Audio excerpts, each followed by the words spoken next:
வணக்கம். அதிர்வு அதிகாரம் 2 நிகழ்ச்சியில் உங்கள் அனைவரையும் சந்திப்பதில் மகிழ்ச்சி அடைகிறோம். இன்றைய தினமும் ஒரு முக்கிய பிரமுகரை நாங்கள் அதிர்வு நிகழ்ச்சியில் சந்திக்க இருக்கிறோம். அவர் வேறு யாரும் அல்ல, திகாமடுல்ல மாவட்ட பாராளுமன்ற உறுப்பினர் முஷாரஃப் அவர்கள். வணக்கம். அஸ்ஸலாமு அலைக்கும். வணக்கம். வலைக்கும் அஸ்ஸலாம். எப்படி இருக்கிறீர்கள் முஷாரஃப்? ரொம்ப நல்லா இருக்கு. இன்றைய தினம் முக்கியமான ஒரு வாக்கெடுப்பு இடம்பெற இருக்கிறது நாடாளுமன்றத்தில். இன்று மாலை நீங்கள் வாக்களிக்க இருக்கிறீர்கள். நாங்கள் இந்த நிகழ்ச்சியினை பதிவு செய்து கொள்கிற நேரம் இது. இந்த இடத்தில் ஜனக ரத்நாயக் என்கிற பொது பயன்பாடுகள் ஆணைக்குழுவின் தலைவரை நீக்குவதற்கான ஒரு கடும் பிரயத்தனத்தை அரசாங்கம் எடுத்திருக்கிறது. ஒரு பக்கம் ஜனநாயக ரீதியான கருத்துக்கள், அதே நேரத்தில் ஆணைக்குழுக்கள் அமைக்கப்பட வேண்டும் என்கிற நிலைப்பாட்டில் இருப்பவர் ரணில் விக்ரமசிங்கே அவர்கள்.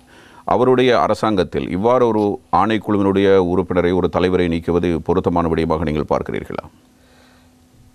ஆணைக்குழுவின் தலைவர் அல்ல. நாம் எப்படி என்றால், நம்மிடம் சில கோட்பாடுகள் உண்டு. ஒரு அரசியல்வாதியினுடைய பதவி நீக்கப்படுவதற்கு நாம் ஆமோதிப்போம். ஒரு அதிகாரி, ஒரு ஆணைக்குழுவின் தலைவர் என்றால் அவர்கள் எல்லோரும் நேர்மறையானவர்கள் என்பதான ஒரு பிளாக் அண்ட் ஒயிட் பார்வை நமக்கு இருக்குது. முதலாவது என்னுடைய கருத்து, அது பிழையான ஒரு பார்வை. அரசியல்வாதிகளுக்கான விமர்சனங்களைப் போல என்னை கேட்டால் அதைவிட மேலான சில விமர்சனங்கள் அதிகாரிகளிடம் இருக்கிறது. இப்பொழுது நாங்கள் பொது பயன்பாட்டு ஆணைக்குழுவினுடைய தலைவர் மீதான குற்றச்சாட்டை பார்த்தால், அவர் மீது என்ன குற்றச்சாட்டுக்களை முன்வைத்தோமோ, இப்பொழுது அரசாங்கம் மிக நெருக்கடியான ஒரு காலகட்டம், இலங்கை இதற்கு முன்பு சந்தித்திராத ஒரு சூழ்நிலையிலே நாம் மின்சார கட்டணத்தை அதிகரித்தே ஆக வேண்டும் என்று சொன்னது. இவ்வாறு அதிகரித்தால் தான் பின்னர் நமக்கு தொடர்ச்சியான மின்சாரம் கிடைக்கும் என்று சொன்னது.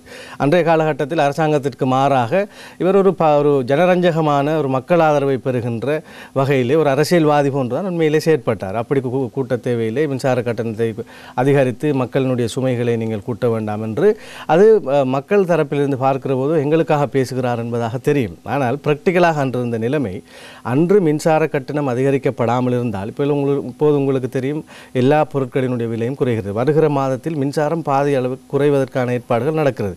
எனவே தூர நோக்கத்தோடு ஜனாதிபதியாக இருக்கலாம், எரிசக்தி அமைச்சராக இருக்கலாம், அவர்கள் அன்றன்றைய சூழலுக்கு ஏற்ற விதத்தில் நடந்து கொள்கிற போது ஒரு பொறுப்பற்ற விதத்திலே ஒரு பொது பயன்பாட்டு ஆணைக்குழுவின் தலைவர் அவர்கள் அறிக்கை விட்டதும், பிரதமராக இருந்த சமயத்திலேயே ரணில் விக்ரமசிங்கே அவர்களுக்கு எதிராக அறிக்கை விட்டதும், பிறகு ஜனாதிபதியாக வந்ததன் பிற்பாடும் அவர் IMF-னுடைய நிபந்தனைகளிலே ஒன்றுதான், நீங்கள் மின்சார கட்டணத்தை இப்போது அதிகரித்தால் தான் பின்னர் நீங்கள் மின்சாரத்தை நீங்கள் உரிய நேரத்தில் வழங்க முடியும், தொடர்ச்சியாக வழங்க முடியும், விலை குறைப்பை செய்ய முடியும். இப்போது நீங்கள் அதிகரிக்கவில்லையாக இருந்தால் உங்களுக்கு நிதி பிரச்சனை உட்பட அனைத்து பிரச்சனைகளும் ஏற்பட்டு இந்த நாடு இருளிலே மூழ்கிற சூழல் வரும் என்பதெல்லாம் IMF-னுடைய ஆலோசனை.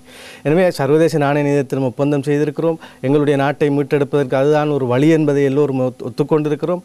இப்படிப்பட்ட ஒரு சூழலிலே ஜனாதிபதி உட்பட எல்லோருமே அவர்கள் இதை விரும்பி இந்த மருந்து கஷாயத்தை குடிக்கவில்லை. எல்லோருமே இதற்கு விலை அதிகரிக்க வேண்டும், அதனை செய்ய வேண்டும், கடுமையான நிபந்தனைகள் விதிக்க வேண்டும் என்று விரும்பி செய்யவில்லை. நாடு இருந்த சூழல் ஒருபோதும் இல்லாத வங்குரோத்து நிலை. எனவே அதனை ஜனாதிபதியோடு அரசாங்கத்தோடு இணைந்து இவர் செயல்பட்டிருந்தால் அது மிக பிரயோசனமிக்கதாக இருக்கும். அவர் செய்ததனுடைய விளைவு என்னவென்றால், மக்களுக்கு இடையில் ஒரு பெரும் கொந்தளிப்பையும் ஒரு குழப்பத்தையும் அவர் உண்டு பண்ணினார். எனவே இதிலே ஜனாதிபதி தரப்பு, அரசாங்க தரப்பினுடைய நியாயத்தை இப்போது மக்கள் புரிந்து கொண்டிருக்கிறார்கள் தான். இப்பொழுது படிப்படியாக விலை குறைகிறது. டாலர் இப்பொழுது 400 ரூபாயை தொட்டது, இப்பொழுது 290 ரூபாய் அளவில் குறைந்திருக்கிறது. மின்சார கட்டணம் 3% குறைய இருக்கிறது. இப்படி எல்லாமே குறைந்து போகிற போது அரசாங்கம் சொன்னது, ஜனாதிபதி சொன்னது, எரிசக்தி அமைச்சர் சொன்னது தான் இப்பொழுது நடந்தேறி வருகிறது. எனவே இதற்கு முரணாக அவர் பேசியதும், இப்போது அவர் நான் தேர்தலில் நிற்கப் போகிறேன் என்று சொல்கிற விடயம் எல்லாமே அவர் நீண்டகால திட்டத்தோடு ஒரு வகையான ஜனரஞ்சகமான ஒரு அரசியலை ஒரு அதிகாரியாக இருந்து செய்திருக்கிறார் என்பதுதான் எங்களுடைய வெளிப்படையான கருத்து. இதே நேரத்தில் இந்த பிரச்சனை ஏன் நாடாளுமன்றத்தில் இருக்கிற உறுப்பினர்கள் ஒரு குழுவாக ஒன்று கூடி உங்களுடைய இந்த பிரச்சனை இருக்கிறது, அல்லது இவர் முன்வைக்கிற தரவு, அமைச்சர் முன்வைக்கிற தரவு, இந்த இரண்டுக்கும் இடையில் காணப்படுகிற முரண்பாடுகள் தானே பிரச்சனை? இப்போதும் 20% மேல் விலை குறைப்பு செய்ய முடியும் என்று அவர் சொல்லுகிறார். அதே நேரத்தில் அமைச்சர் சொல்கிறார் 3% மாத்திரம்தான் குறைக்க முடியும் என்று. இப்பொழுது நாங்கள் இதற்கு முன்பு அவர் கூறிய விடயம் நடந்ததா, அமைச்சர் கூறிய விடயம் நடந்ததா? அவர் சொன்னார் விலையை இப்போது குறைத்தாக வேண்டும் என்று. விலையை குறைத்தால் முற்றுமுழுதாக இந்த நாடு இருளிலே மூழ்க வேண்டும் என்று சொல்லி அரசாங்க தரப்பு சொன்னது. இப்போது நடந்தது என்ன? விலையை அதிகரித்ததால் நிலைமையை சரிகை நிலைமைக்கு கொண்டு வந்திருக்கிறார்கள். எனவே அப்போது அவர் சொன்னதும் பிள்ளை. இப்போது திரும்பவும் என்ன சொல்கிறார்? இன்னும் 20% குறைக்கலாம் என்கின்ற ஒரு கருத்தை சொல்கிறார். ஒரு தூர நோக்கத்தோடு அரசாங்கம் இயங்கி வருகிறது. ஜனாதிபதி மிக தெளிவாக சொல்லியிருக்கிறார், செப்டம்பருக்குள் ஒரு ஸ்திரமான பொருளாதார நிலையை அடைவோம். அதற்கு பின்னர் தொடர்ச்சியாக குறையும். அமைச்சர் அவர்களும் சொல்கிறார் இப்போது 3%. இன்று இந்த இக்கட்டான ஒரு சூழலில் என்னை கேட்டால் இந்த அமைச்சர்களில் ஒரு குறிப்பிட்ட சில அமைச்சர்களினுடைய கடுமையான பணியை நாம் உள்ளே இருந்து பார்க்கிறோம். அதில் மிக முக்கியமானவர் இப்பொழுது எரிசக்தி அமைச்சராக இருக்கிற காஞ்சன் விஜயசேகரன். அவருடைய திட்டம், அவருடைய துடிப்பான தன்மை, அவருடைய தூர நோக்கம், அவருடைய புலமையினால் கூட இந்த அமைச்சை அவர் சரிவர செய்திருந்தார். இல்லாவிட்டால் நாங்கள் இருளில் மூழ்கி இருந்தோம், பல்வேறு சிக்கல்களை எதிர்நோக்கினோம், 14 மணி நேரம் இன்வெர்ட் என்றெல்லாம் பேசினோம். எனவே அவற்றை சரி செய்வதற்கு ஜனாதிபதி அவர்களும் கூட கடந்த குரூப் மீட்டிங்கில் கூட அமைச்சரை எப்போதும் பாராட்டுகிற ஒரு நிலைமை தான் காணப்படுகிறது. ஒரு துடிப்பாக அவர் இயங்கக்கூடிய நிலையில் இருக்கிறார். இவர் பொது பயன்பாட்டு ஆணைக்குழுவின் தலைவராக இவர் சுயாதீனமாக இயங்கினார் என்றும் கூட நாம் சொல்வதற்கில்லை. இவருக்கும் சில பின்புலங்கள் இருந்தன.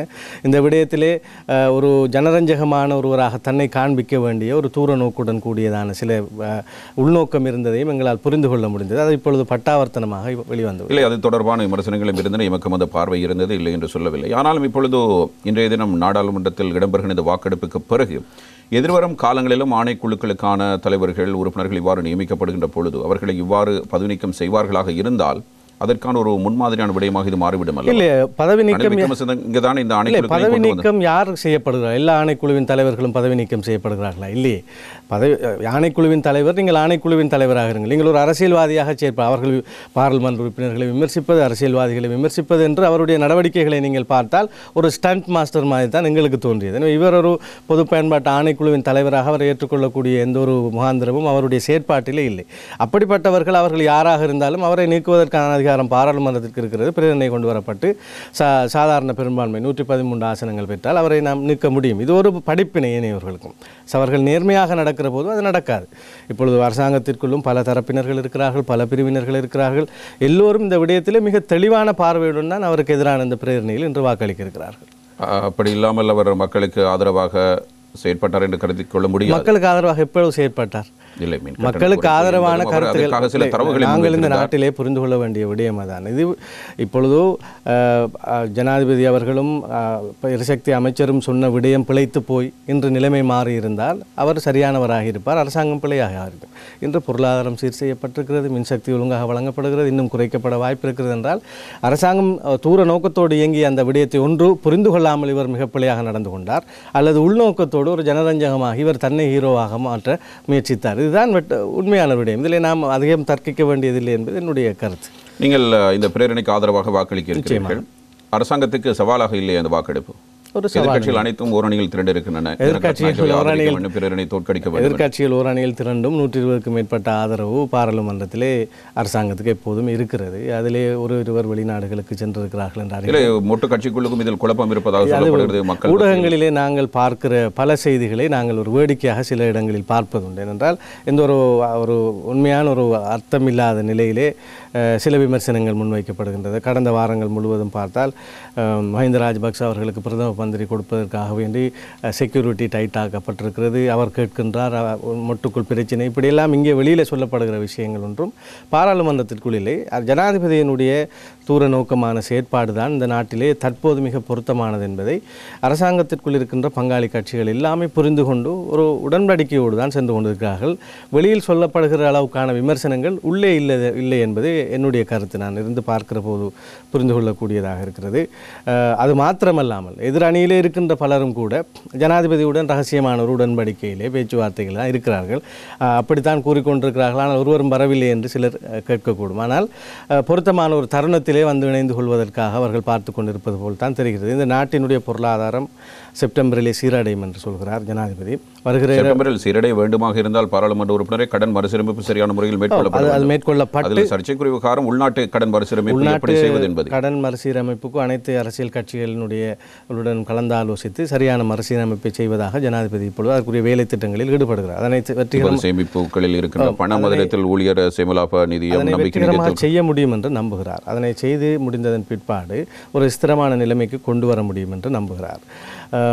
மார்ச் மாதம் அளவிலே அல்லது பிப்ரவரி மார்ச் மாதம் அளவிலே நாங்கள் வெளிநாட்டு கடன்களை $2 பில்லியன் வழங்க வேண்டியிருக்கு. இவ்வாறான வெளிநாட்டு கடன்கள் வழங்க முற்படுகிற போது இன்னும் பொருளாதார சிக்கல் நம்மிடம் இல்லாமல் இல்லை. ஆனால் ஜனாதிபதி அவர்கள் பொழுது ஜப்பானுடைய விஜயம், அதே போன்று ஏனைய நாடுகள் பொழுது G7 நாடுகள் இலங்கை தொடர்பான சில தீர்மானத்தை ஆதரவு அளித்திருக்கின்றன. இப்படி சர்வதேச தொடர்பு தன்னிடமுள்ள செல்வாக்குகளை கொண்டு இவற்றையெல்லாம் சரி செய்ய முடியும் என்று அவர் மிக வலுவாக நம்புகிறார். இது சவால் மிக்கதான ஒரு காலகட்டம். நாம் எல்லாவற்றையும் கடந்து விட்டோம், தடைகளை தாண்டி விட்டோம் என்பதற்கல்ல. இதை மிகச் சரியாக எதிர்கொள்ளக்கூடிய ஒரே ஒரு நபராக அவர் மாத்திரம்தான் இருக்கிறார். நாம் வெளிப்படையாக எல்லோரும் ஒத்துக்கொண்டாக வேண்டும். ஏனென்றால் நேற்றைய தினம் கூட பாராளுமன்றத்தில் ஒருவர் அரசாங்கத்திற்கு எதிராக மிகப்பெரிய பேச்சுக்களை எல்லாம் பேசுகிற போது ஆளுந்தரப்பிலிருந்து ஒரு MP எழும்பி சொன்ன ஒரு விடயம்தான், 4ஆம் மாதம் அளவிலே இந்த நாட்டிலே உண்பதற்கு கூட உணவில்லாமல் பட்டினிச்சாவை எதிர்நோக்க நேரிடும் என்று சொன்னார்கள் எதிர்க்கட்சி. இப்படி பல IMF-இனுடைய ஒப்பந்தம் கைச்சாத்திடப்படாது, இலங்கைக்கு அவர்கள் தரமாட்டார்கள் என்று சொன்னார்கள். இப்படி பல விடயங்கள் இதையெல்லாம் அவர்கள் எதிர் விமர்சனமாகவே முன்வைக்கிறார்கள். அவற்றையெல்லாம் முறியடித்து ஜனாதிபதி மிக குறுகிய காலத்தில் இது ரிகவர் பண்ணப்பட்டதாகத்தான் நான் பார்க்கிறேன். எனவே அவர் மட்டும்தான் சரியான தெரிவு. இன்று எதிர்க்கட்சிகளுக்குள் இருப்பவர்களும் கூட ஜனாதிபதியை அவர்கள் ஏற்றுக்கொள்கிற நிலை இருக்கிறது. மொட்டு அணி தொடர்பான அதிருப்திகள், மொட்டு இருக்கிற இடத்தில் எப்படி நாம் வந்து சேர்வது என்பதான சில குழப்பங்கள் இருக்கலாம், அல்லது தமக்கான பதவிகள் வழங்கப்படுவதிலே மொட்டு அணி விடாது என்பதான சில விடயங்கள் இருக்கலாம், அல்லது இந்த தருணத்திலே நாம் அரசோடு போய் இணைகிற போது ஒரு சந்தர்ப்பவாதமாக விமர்சிக்கப்படலாம் என்ற அச்சம் இருக்குது. இதுதான் யதார்த்தம். நான் சொல்வதை நீங்கள் குறித்து வைத்துக் கொள்ளுங்கள். ஜனாதிபதி தேர்தல் ஒன்று வருகிற போது இவர்கள் பெரும்பான்மையானவர்கள் ஜனாதிபதி ரணில் விக்ரமசிங்கே அவர்களோடு இணைந்து போட்டியிடுவதற்கான ஒரு சந்தர்ப்பம் அது உருவாகும். அதற்கிடையிலே ஆதரிப்பதற்கான வாய்ப்பு உருவாகும். அதற்கிடையிலே ஒரு அமைச்சு வழங்குவதில் ஏனைய விடயங்களில் சில இழுபறி நிலைகள் இருக்கலாம். அதை தாண்டி இந்த ஜனாதிபதிக்கும் மொட்டு அரசாங்கத்திற்குள் பிரிவினருக்கும் இடையிலான முரண்பாடு என்பவை எல்லாம் வெறுமனே கதையாடல்கள். அப்படியான யதார்த்தமான ஒரு கள நிலவரம் அங்கே இல்லை என்பது என்னுடைய கருத்து. அப்படியானால் ஏன் மேல் மாகாணத்துக்கும் சபரகம மாகாணத்துக்கும் இன்னும் மத்திய மாகாணத்துக்கும் ஆளுநர்கள் நியமிக்கப்படவில்லை? ஆளுநர்கள் நியமிக்கப்படுவதிலே, அமைச்சர்கள் நியமிக்கப்படுவதிலே கருத்து வேறுபாடுகள் இருக்கும். முரண்பாடு என்பது வேறு, கருத்து வேறுபாடு. இப்பொழுது நாங்கள் கிழக்கு மாகாணத்திற்கு கூட ஆளுநர் மாற்றப்பட்டார்.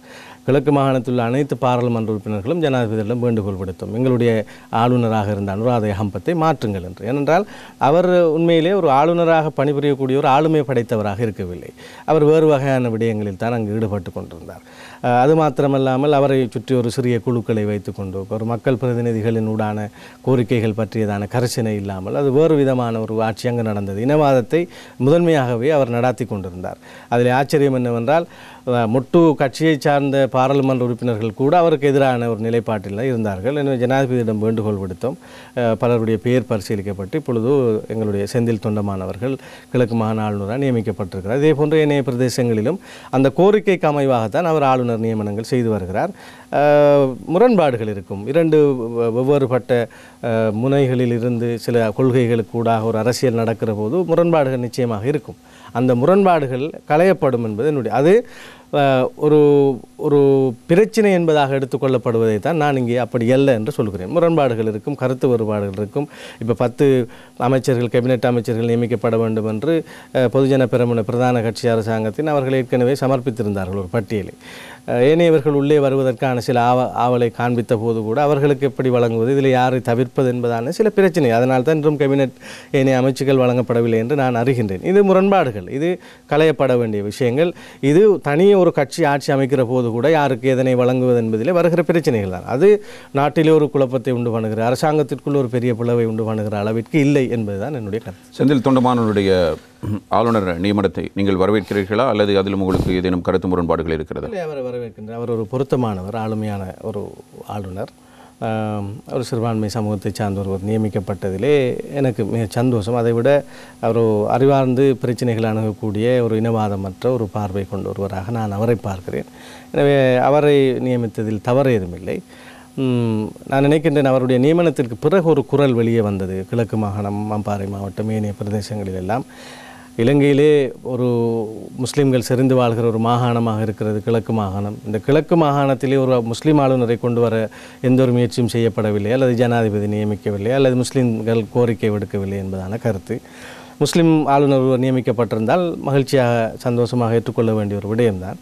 இதிலே நான் மிக வெளிப்படையாக இங்கே சொல்ல வேண்டிய ஒரு விஷயம், முதலிலே நான் ஒரு பாராளுமன்ற உறுப்பினர், முதலாவதாக பாராளுமன்றத்திற்குள் வந்திருக்கின்றேன். என்னுடைய சக்தி எத்தகையது என்பது எல்லோருக்கும் தெரியும்.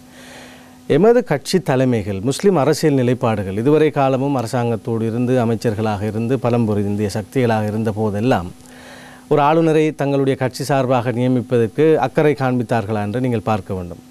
அரசாங்க தரப்பிலிருந்து நான் உள்ளார்ந்து அறிகின்ற ஒரு முக்கியமான ஒரு விடயம், உங்களுடைய கட்சிக்கு 2 கேபினெட் அமைச்சர்கள் தருகிறோம் என்று முஸ்லிம் பிரதான 2 கட்சிகளிடம் தலைமைகளிடம் சொன்ன போதும் இல்லை 2 வேண்டாம், ஒன்றே போதும் என்றுதான் இருவரும் சொல்லியிருக்கிறார்கள். எனவே எமது சமூகத்திற்கு 2 தலைமை என்கின்ற ஒரு விடயத்தை ஒரு ஆகர்ஷிக்கின்ற ஏற்றுக்கொள்கின்ற நிலைமையிலும் பார்க்க தலைமைகளுடைய மனநிலை எப்படி என்றால், எனக்கும் கேபினெட் இன்னும் ஒருவரும் கேபினெட் என்றால் இங்கே 2 தலைமைகள் போன்றாகிவிடும் அல்லது எனக்கு போட்டியாக வந்து விடுவார்கள் என்கின்ற உணர்வு இருக்கிறது. எனவே தலைமைகள் இந்த நான் சொல்கிற விடயத்தை வெளிப்படையாக ஊடகவியலாளர்கள் ஆதரவாளர்கள் தலைமைகளை நோக்கி நீங்கள் கேளுங்கள். எனவே நாமே தயாராக இல்லை ஒரு ஆளுநரை நியமிப்பதில்லை. கேபினெட்டுக்கும் ஆளுநருக்கும் கிட்டத்தட்ட ஒரே புரோட்டோகால் தான். எனவே நாம் அதற்கு விருப்பமில்லை, நம்முடைய கட்சி தலைமைகள் விருப்பமில்லை. முஸ்லீம் தலைமை ஒன்றை நீங்கள் ஆளுநராக போடுங்கள். நான் நினைக்கின்றேன் எங்களுடைய முன்னாள் ஆளுநர் ஹிஸ்புல்லா அவர்கள் நியமிக்கப்பட்டது முன்னாள் ஜனாதிபதி மைத்ரிபால சிறிசேனா அவர்களுடைய தட்டுணிப்பின் பேரில் தான். மற்றபடி யாரும் அந்த கோரிக்கையை முன்வைக்கவில்லை. அசாத் சாலி அவர்கள் நியமிக்கப்பட்டிருந்தார், அதுவும் அவருடைய தட்டுணிப்பின் பேரில் தான். முஸ்லீம் கட்சி தலைமைகள் எங்களுக்கு ஒரு ஆளுநர் தர வேண்டும் அல்லது எங்களுக்கு இன்னும் ஒரு கேபினெட் தர வேண்டும் என்று கோரிக்கை விடுக்கப்பட்டிருந்தால் அது நிறைவேற்றப்படுவதற்கான சந்தர்ப்பங்கள் பலவும் இருந்தன. அதனை நாம் கேட்காமலே பழக்கிவிட்டோம். 17, 20, 25 வருடம் இந்த ஆட்சி அதிகாரத்தில் இருப்பவர்களுக்கு முஸ்லீம் கட்சி ஒரு கேபினெட் அமைச்சு, ஒரு 2 ஸ்டேட் அமைச்சு அல்லது ஒரு ஸ்டேட் அமைச்சு போதும் என்கின்ற அளவுக்கு நாங்கள் பழக்கப்படுத்தி விட்டோம். எனவே ஒரு ஆளுநர்கள் வழங்குகிற போதோ அல்லது இன்னும் ஒரு கேபினெட்டுகள் என்கிற பற்றிய சிந்தனை ஆட்சியாளர்களிடம் இல்லை. நான் நினைக்கின்றேன் கடந்த ஆட்சியின் போது அந்த கோரிக்கையை விடுக்கப்பட்டிருக்கிறது, 2 கேபினெட் தருகிறோம் என்று. அதனை மறுத்திருக்கிறார்கள். நான் நினைக்கிறேன் கடந்த வாரம் நீங்கள் கடந்த ஆட்சியின் போது கோட்டாவின் ஆட்சியா இல்லை அதற்கு முன்பு நல்லாட்சி அரசாங்கத்தின் போதும் அந்த கோரிக்கை கட்சிக்கு சொல்லப்பட்டது. 2 கட்சிகளும் 2 தலைமைகளும் அதனை மறுத்திருக்கிறார்கள். நான் சொல்கிற விடயத்தை நான் நினைக்கின்றேன் நீங்கள் கடந்த வாரம் நேர்கண்டவர். அதாவது ஒரு கட்சி சார்பாக இருக்கிற 2 பேருக்கு ஒரு தலைவரிடம் உங்களுடைய கட்சிக்கு 2 கேபினெட் தானே கிடைக்கிறது, 2 தலைமைகளுக்கும் கிடைக்கிறது. அதனையும் தாண்டி உங்களுடைய கட்சி என்றால் 2 அமைச்சர் பதவிகள், அதே நேரத்தில் ஏசிஎம்சி என்றால் 2 அப்படி சொல்லப்பட்டு மறுத்திருக்கிறார்கள். இது யதார்த்தம். எனவே நாம் இப்பொழுது மக்களுக்குள் ஆதங்கம் இருக்கிறது, மக்களுடைய குரல்களில் நியாயம் இருக்கிறது. என்னை கேட்டால் கரையோர மாவட்டம் அம்பாறைக்கு தனியாக வழங்கப்படுவது அது ஒரு பெரிய கோரிக்கையே இல்லை. நமக்கு பிறகு வழங்கப்பட்ட கிளிநொச்சி, முல்லைத்தீவு மாவட்டங்களிலே ஒரு நிர்வாக அலகு தான். இன்று நீங்கள் பார்த்தால் RDHS என்று சொல்லப்படுகின்ற பிராந்திய சுகாதார நிலையம் 25 மாவட்டத்திலே 26 இருக்கிறது. கல்முனை அக்கறை அம்பாறைகளே 2 காணப்படுது. ஏனென்றால் முஸ்லீம் தமிழ் பிரிவுக்கு என்று தனியாகவும் சிங்கள மொழி சார்ந்தது பார்க்கப்படுது. அப்படி கரையோர நிர்வாக மாவட்டமாக எங்களுக்கு அது பிரிக்கப்பட்டால் கூட எமக்கு அதில் நன்மை தான் அதிகமாக இருக்கிறது. ஆனால் அதை நாம் கேட்கும் அளவிற்கு கூட நாம் இங்கு தயாரில்லாமல் இருக்கிறோம் என்றால் இந்த ஆளுநர், இந்த GA நியமிப்பது உள்ளிட்ட விடயங்களை கூட ஒரு கோரிக்கையாக முன்வைக்கின்ற ஒரு வழக்கத்தை இந்த தலைமைகள் கொண்டிராத காரணத்தினால் அது ஒரு பழக்கத்திற்கு வந்திருக்கிறது. நாங்கள் மிக ஃபைட் பண்ணித்தான் அப்படியான விடயத்தை பெற்றுக்கொள்ள வேண்டும். அந்த அளவுக்கான ஒரு பெரும் சக்தியாக இன்று நாங்கள் இல்லை. என்னை கேட்டால் நான் சார்ந்த சமூகத்தினுடைய பல பிரச்சனைகள் தொடர்பாக சில விடயங்களை அணுகக்கூடியதாக இருக்குது, சில விடயங்களை அடைந்தும் இருக்கிறோம், சில விடயங்கள் இப்பொழுது அடைகின்ற வழியிலே இருக்கின்றோம். அது நம்முடைய சக்தி. அது நான் சொல்கிறேன், இந்த தலைமைகளிடம் முதல் இந்த விமர்சனத்தை முன்வைப்பவர்கள் ஜனாதிபதியிடமோ அல்லது வேறு பிரதமரிடமோ அல்லது வேறு எவரிடமோ இந்த குற்றச்சாட்டாக முன்வைக்காமல் உங்கள் கட்சி தலைமைகளிடம் இந்த கேள்வியை கேளுங்கள் என்பது என்னுடைய கருத்து. வடக்கு கிழக்கை பொறுத்தவரையில் சார்ல்ஸ் அவர்களுடைய நியமனம் ஒரு வகையில் அவர் தேர்தல் ஆணைக்குழுவின் உறுப்பினராக இருந்து விலகிக் கொண்டார். அவருடைய கடிதமும் ஏற்றுக்கொள்ளப்பட்டது. அதற்கப்புறம் அவருடைய நியமனம் மீது அரசியல் ரீதியான ஒரு தீர்மானம் என்று வைத்துக்கொள்ளலாம். ஆனாலும் இந்த 2 நியமனங்களுமே இந்தியாவை திருப்திப்படுத்துவதற்காக மேற்கொள்ளப்பட்டிருக்கிற நியமனம் என்று நான் ஒரு கருத்தை முன்வைத்தால் நீங்கள் அதை மறுப்பீர்களா? மறுக்க மாட்டேன். நிச்சயமாக ஏற்றுக்கொள்வீர்கள். இருக்கலாம். வடகிழக்கு சார்ந்து இந்தியா இலங்கை சார்ந்து ஒரு மிகப்பெரிய ஒரு பலமிக்க ஒரு தேசமாக இப்பொழுது மாறி இருக்கிறது. கடந்த முட்டு அரசாங்கத்தின் போது சீனாவினுடைய ஆதிக்கம் எவ்வளவு மேலோங்கி இருந்ததோ இந்த கிரைசிஸ் என்பது இந்தியா தன்னை இந்த நாட்டிற்குள் நிலைநிறுத்திக் கொள்வதற்கான ஒரு சாத்தியத்தை உருவாக்கியிருக்கிறது.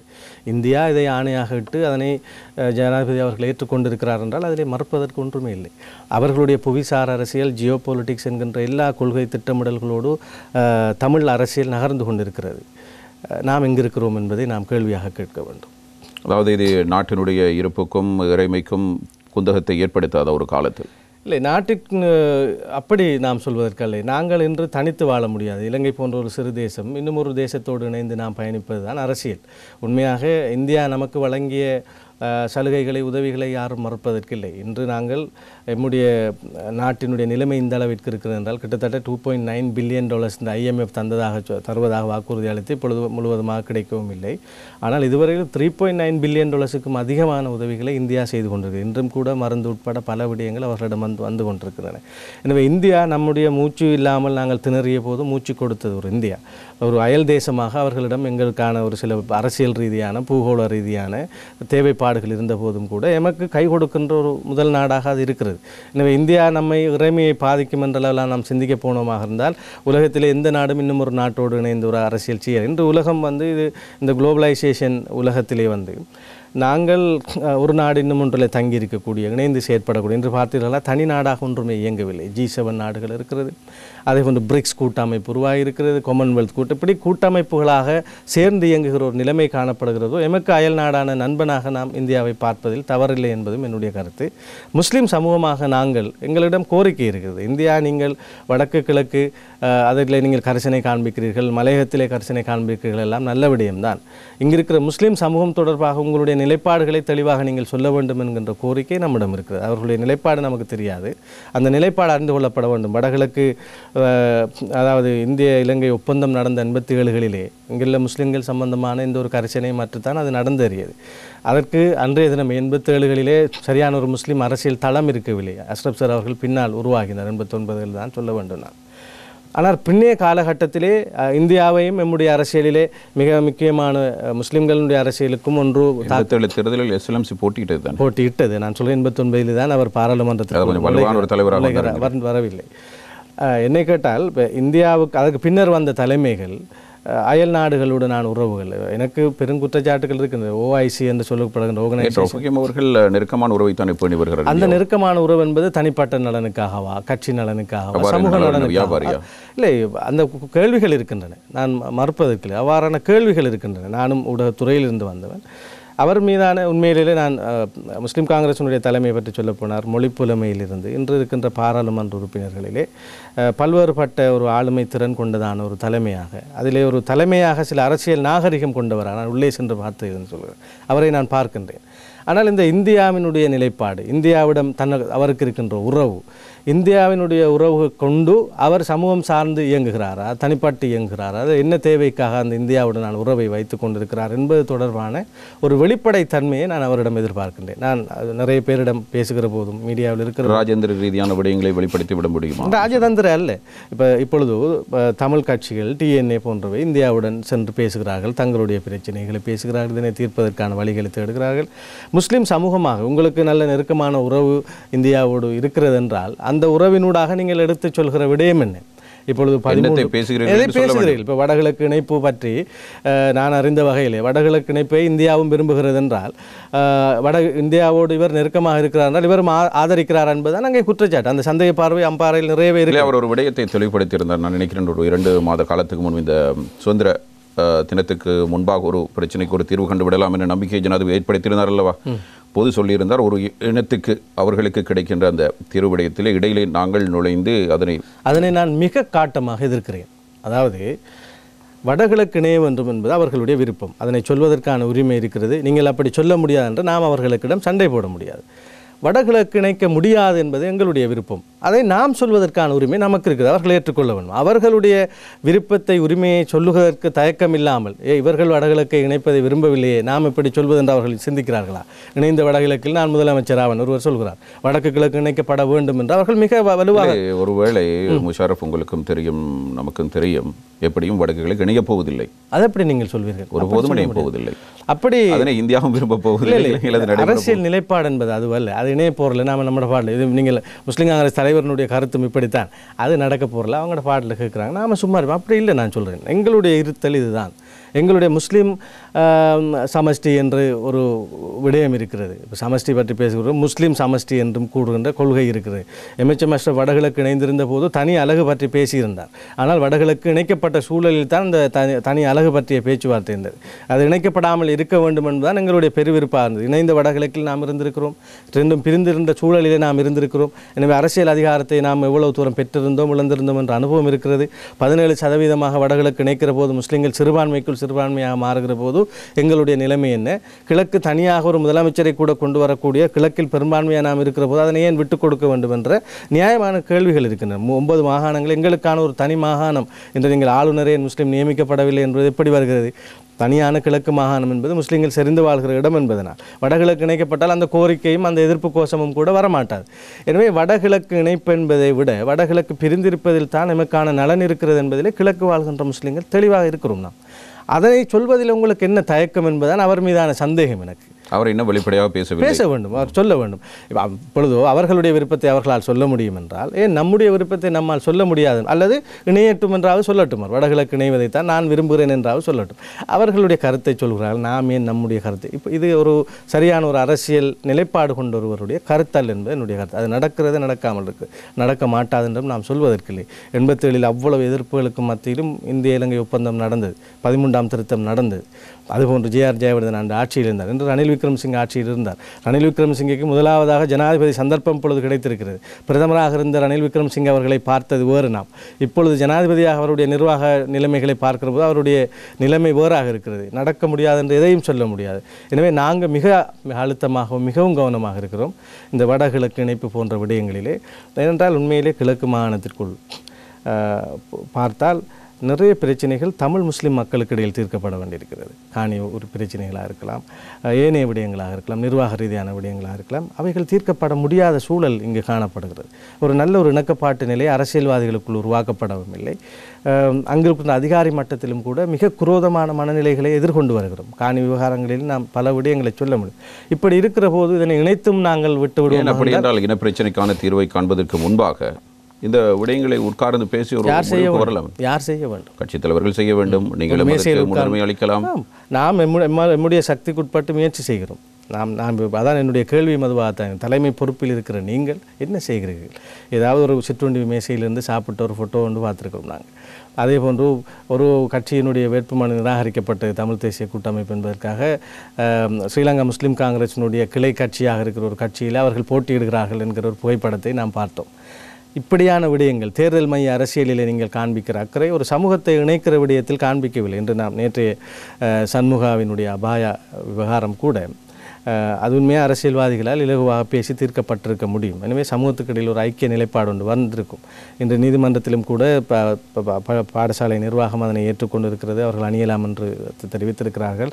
அந்த ஒரு நல்ல நிலைப்பாடு உருவாகிக்குது. அது குரல்கள் என்கின்ற ஒரு அமைப்பினூடாகத்தான் அந்த முயற்சி நடந்தது. சிவில் சமூக அமைப்பு அந்த விடயம் தொடர்பாக உண்மையிலே சிவில் சமூகத்திற்கு அரசியல்வாதிகள் மேலும் குற்றச்சாட்டுகள் இருக்கலாம். அந்த வழக்கு நடத்துவதற்கு ஏனைய விடயங்களுக்கு அவர்கள் பற்ற சிரமம் எனக்கும் தெரியும். எனக்கு தெரிந்தவர்கள் அந்த சட்டத்தரணி குழாமத்தில் இருக்கிறார்கள். ஆனால் ஒரு அரசியல் புள்ளியாக நீங்கள் அதை பற்றி பேசவில்லை. இப்பொழுது சுமந்திரன் பாராளுமன்ற உறுப்பினர் அவர்கள் இதற்கு முன்பு வழக்கு நீதிமன்றத்தில் சென்றபோது மிக காத்திரமாக பேசியிருந்தார். அவர் நீங்கள் இதனை வாபஸ் வாங்க வேண்டும், இல்லாவிட்டால் வேறு வகையான வழக்குகளை உங்களுக்கு போடுவோம் என்று சொன்னதாக எல்லாம் தகவல்கள் வெளியாகின. எனவே அது மிக மனசுக்கு காயமான விஷயமாக தான் நான் பார்க்கிறேன். எனவே நீங்கள் உங்களுக்கு இருக்கிற உறவு என்ன, இந்தியாவுடன் இருக்கிற உறவு என்பதும் அல்லது தமிழ் தேசிய கூட்டமைப்புடன் இருக்கிற அந்யோன்ய உறவு என்பதும் எத்தகைய நல்ல விளைவுகளை இந்த சமூகத்துக்குள் தந்திருக்கிறது என்பதை தெளிவுபடுத்துங்கள். அந்த உறவை வைத்துக்கொள்வதை நாம் பிழையாக சொல்லவில்லை. இந்தியாவை நாம் நம் நாட்டிற்கு மிக நன்றியோடு நாம் பார்க்கின்றோம். எங்களுடைய நீதி அமைச்சர் அவர்கள் ஒரு கருத்தை சொல்லியிருந்தார். IMF-உடன் உதவி கேட்டு அமெரிக்காவுக்கு சென்று காலையிலே கூட்டம் நடந்தபோது அந்த கூட்டத்திலே மிகவும் எதிர்மறையான கருத்துக்களை தான் IMF-னுடைய நிர்வாகிகள் தெரிவித்திருக்காங்க. இலங்கைக்கு எப்படி வழங்குவது, என்ன உத்தரவாதம் என்று அவர் மிக கவலையோடு தான் போய் அவருடைய ஹோட்டலிலே தங்கியிருக்கிறார். பின்பு 4 மணிக்கு அலிசப்ரி நீதி அமைச்சர் 4 மணிக்கு 2வது கூட்டத்திற்கு சென்றபோது தலைகீழாக மாற்றம் நடந்திருக்கிறது.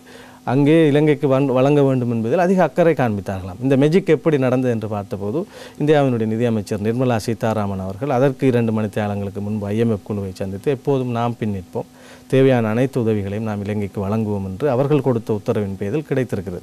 எனவே நாங்கள் எல்லோரும் கியூ வரிசையில் நின்றோம், பெட்ரோல் இல்லாமல் இருந்தோம், உணவு இல்லாமல் இருந்தோம். இப்படியான சூழலிலிருந்து எம்மை காப்பாற்றிய இந்தியாவை நாம் மறக்க முடியாது. இலங்கை தேசமாக நான் சொல்கிறேன். ஆனால் முஸ்லீம் சமூகம் முடியாது. ஆனால் கிழக்கு மாநிலத்தில் களமிறக்க முடியும் இந்தியாவை. இல்லை, இந்தியா களமிறக்குகின்ற அரசியல் இல்லை. நாம் நினைக்கின்ற அளவிற்கு பூந்து விளையாடி களமிறக்கில்லை. அரசியல் அல்ல, அவர்களுடைய வணிக நோக்கங்களை நிறைவேற்றிக் கொள்வதும் மிக முக்கியமான விடயமாக வணிக அதில் நமக்கு நன்மை தான் இருக்குது. இப்போ திருகோணமலை இந்தியாவுக்கு கொடுக்கப்படுவதாக இருக்கலாம், அல்லது சீனாவிற்கும் பல பிரதேசங்களை கொடுக்குறார்கள். அவை பற்றி பேசுவதாக இருந்தால் நாம் நிறைய பேசுகிறோம். என்னுடைய கருத்து என்னவென்றால், எம் சமூகத்திற்கும் ஒரு பிரச்சனை இருக்கிறது, நாமும் இந்த நாட்டிலே வாழ்கிறோம், நமக்கும் நீங்கள் தலைவர்களாக இருக்கிறீர்கள் என்றால் நீங்கள் எதை பேசுகிறீர்கள்? உங்களுக்கு அரபிய நாடுகள் 57 நாடுகள் சுமார் 16-18 நாடுகள் இங்கே எம்பசியை கொண்டிருக்கிறது. இந்த நாடுகளுக்கு இடையிலே ஒரு ஒருங்கிணைப்பை உருவாக்கி ஒரே ஒரு இந்தியாவை துண்டு தமிழ் மக்களினுடைய அரசியலை இவ்வளவு ஸ்திரப்படுத்திக் கொள்ள முடியுமாக இருந்தால், சர்வதேச மனித உரிமை பேரவையிலே 4 முஸ்லீம் நாடுகள் இருக்கின்றன. எனவே ஒவ்வொரு வருடமும் இந்த மனித உரிமை பேரவை என்றால் இலங்கைக்கு ஒரு நடுக்கம் பிடிக்கும். அந்த முஸ்லீம் நாடுகளினுடைய ஆதரவுக்காக இயங்கி நிற்பார்கள். ஆனால் நாம் இலகுவாக அதனை எடுத்துக் கொடுப்போம். முள்ளிவாய்க்காலில் இறுதி யுத்தம் நடக்கவில்லை என்று இங்கிருந்த அரசியல் தலைவர்களிலிருந்து மார்க்க பிரிவர்கள் வரையும் நாம் போய் சென்றதெல்லாம் மிக தவறான விடயம்.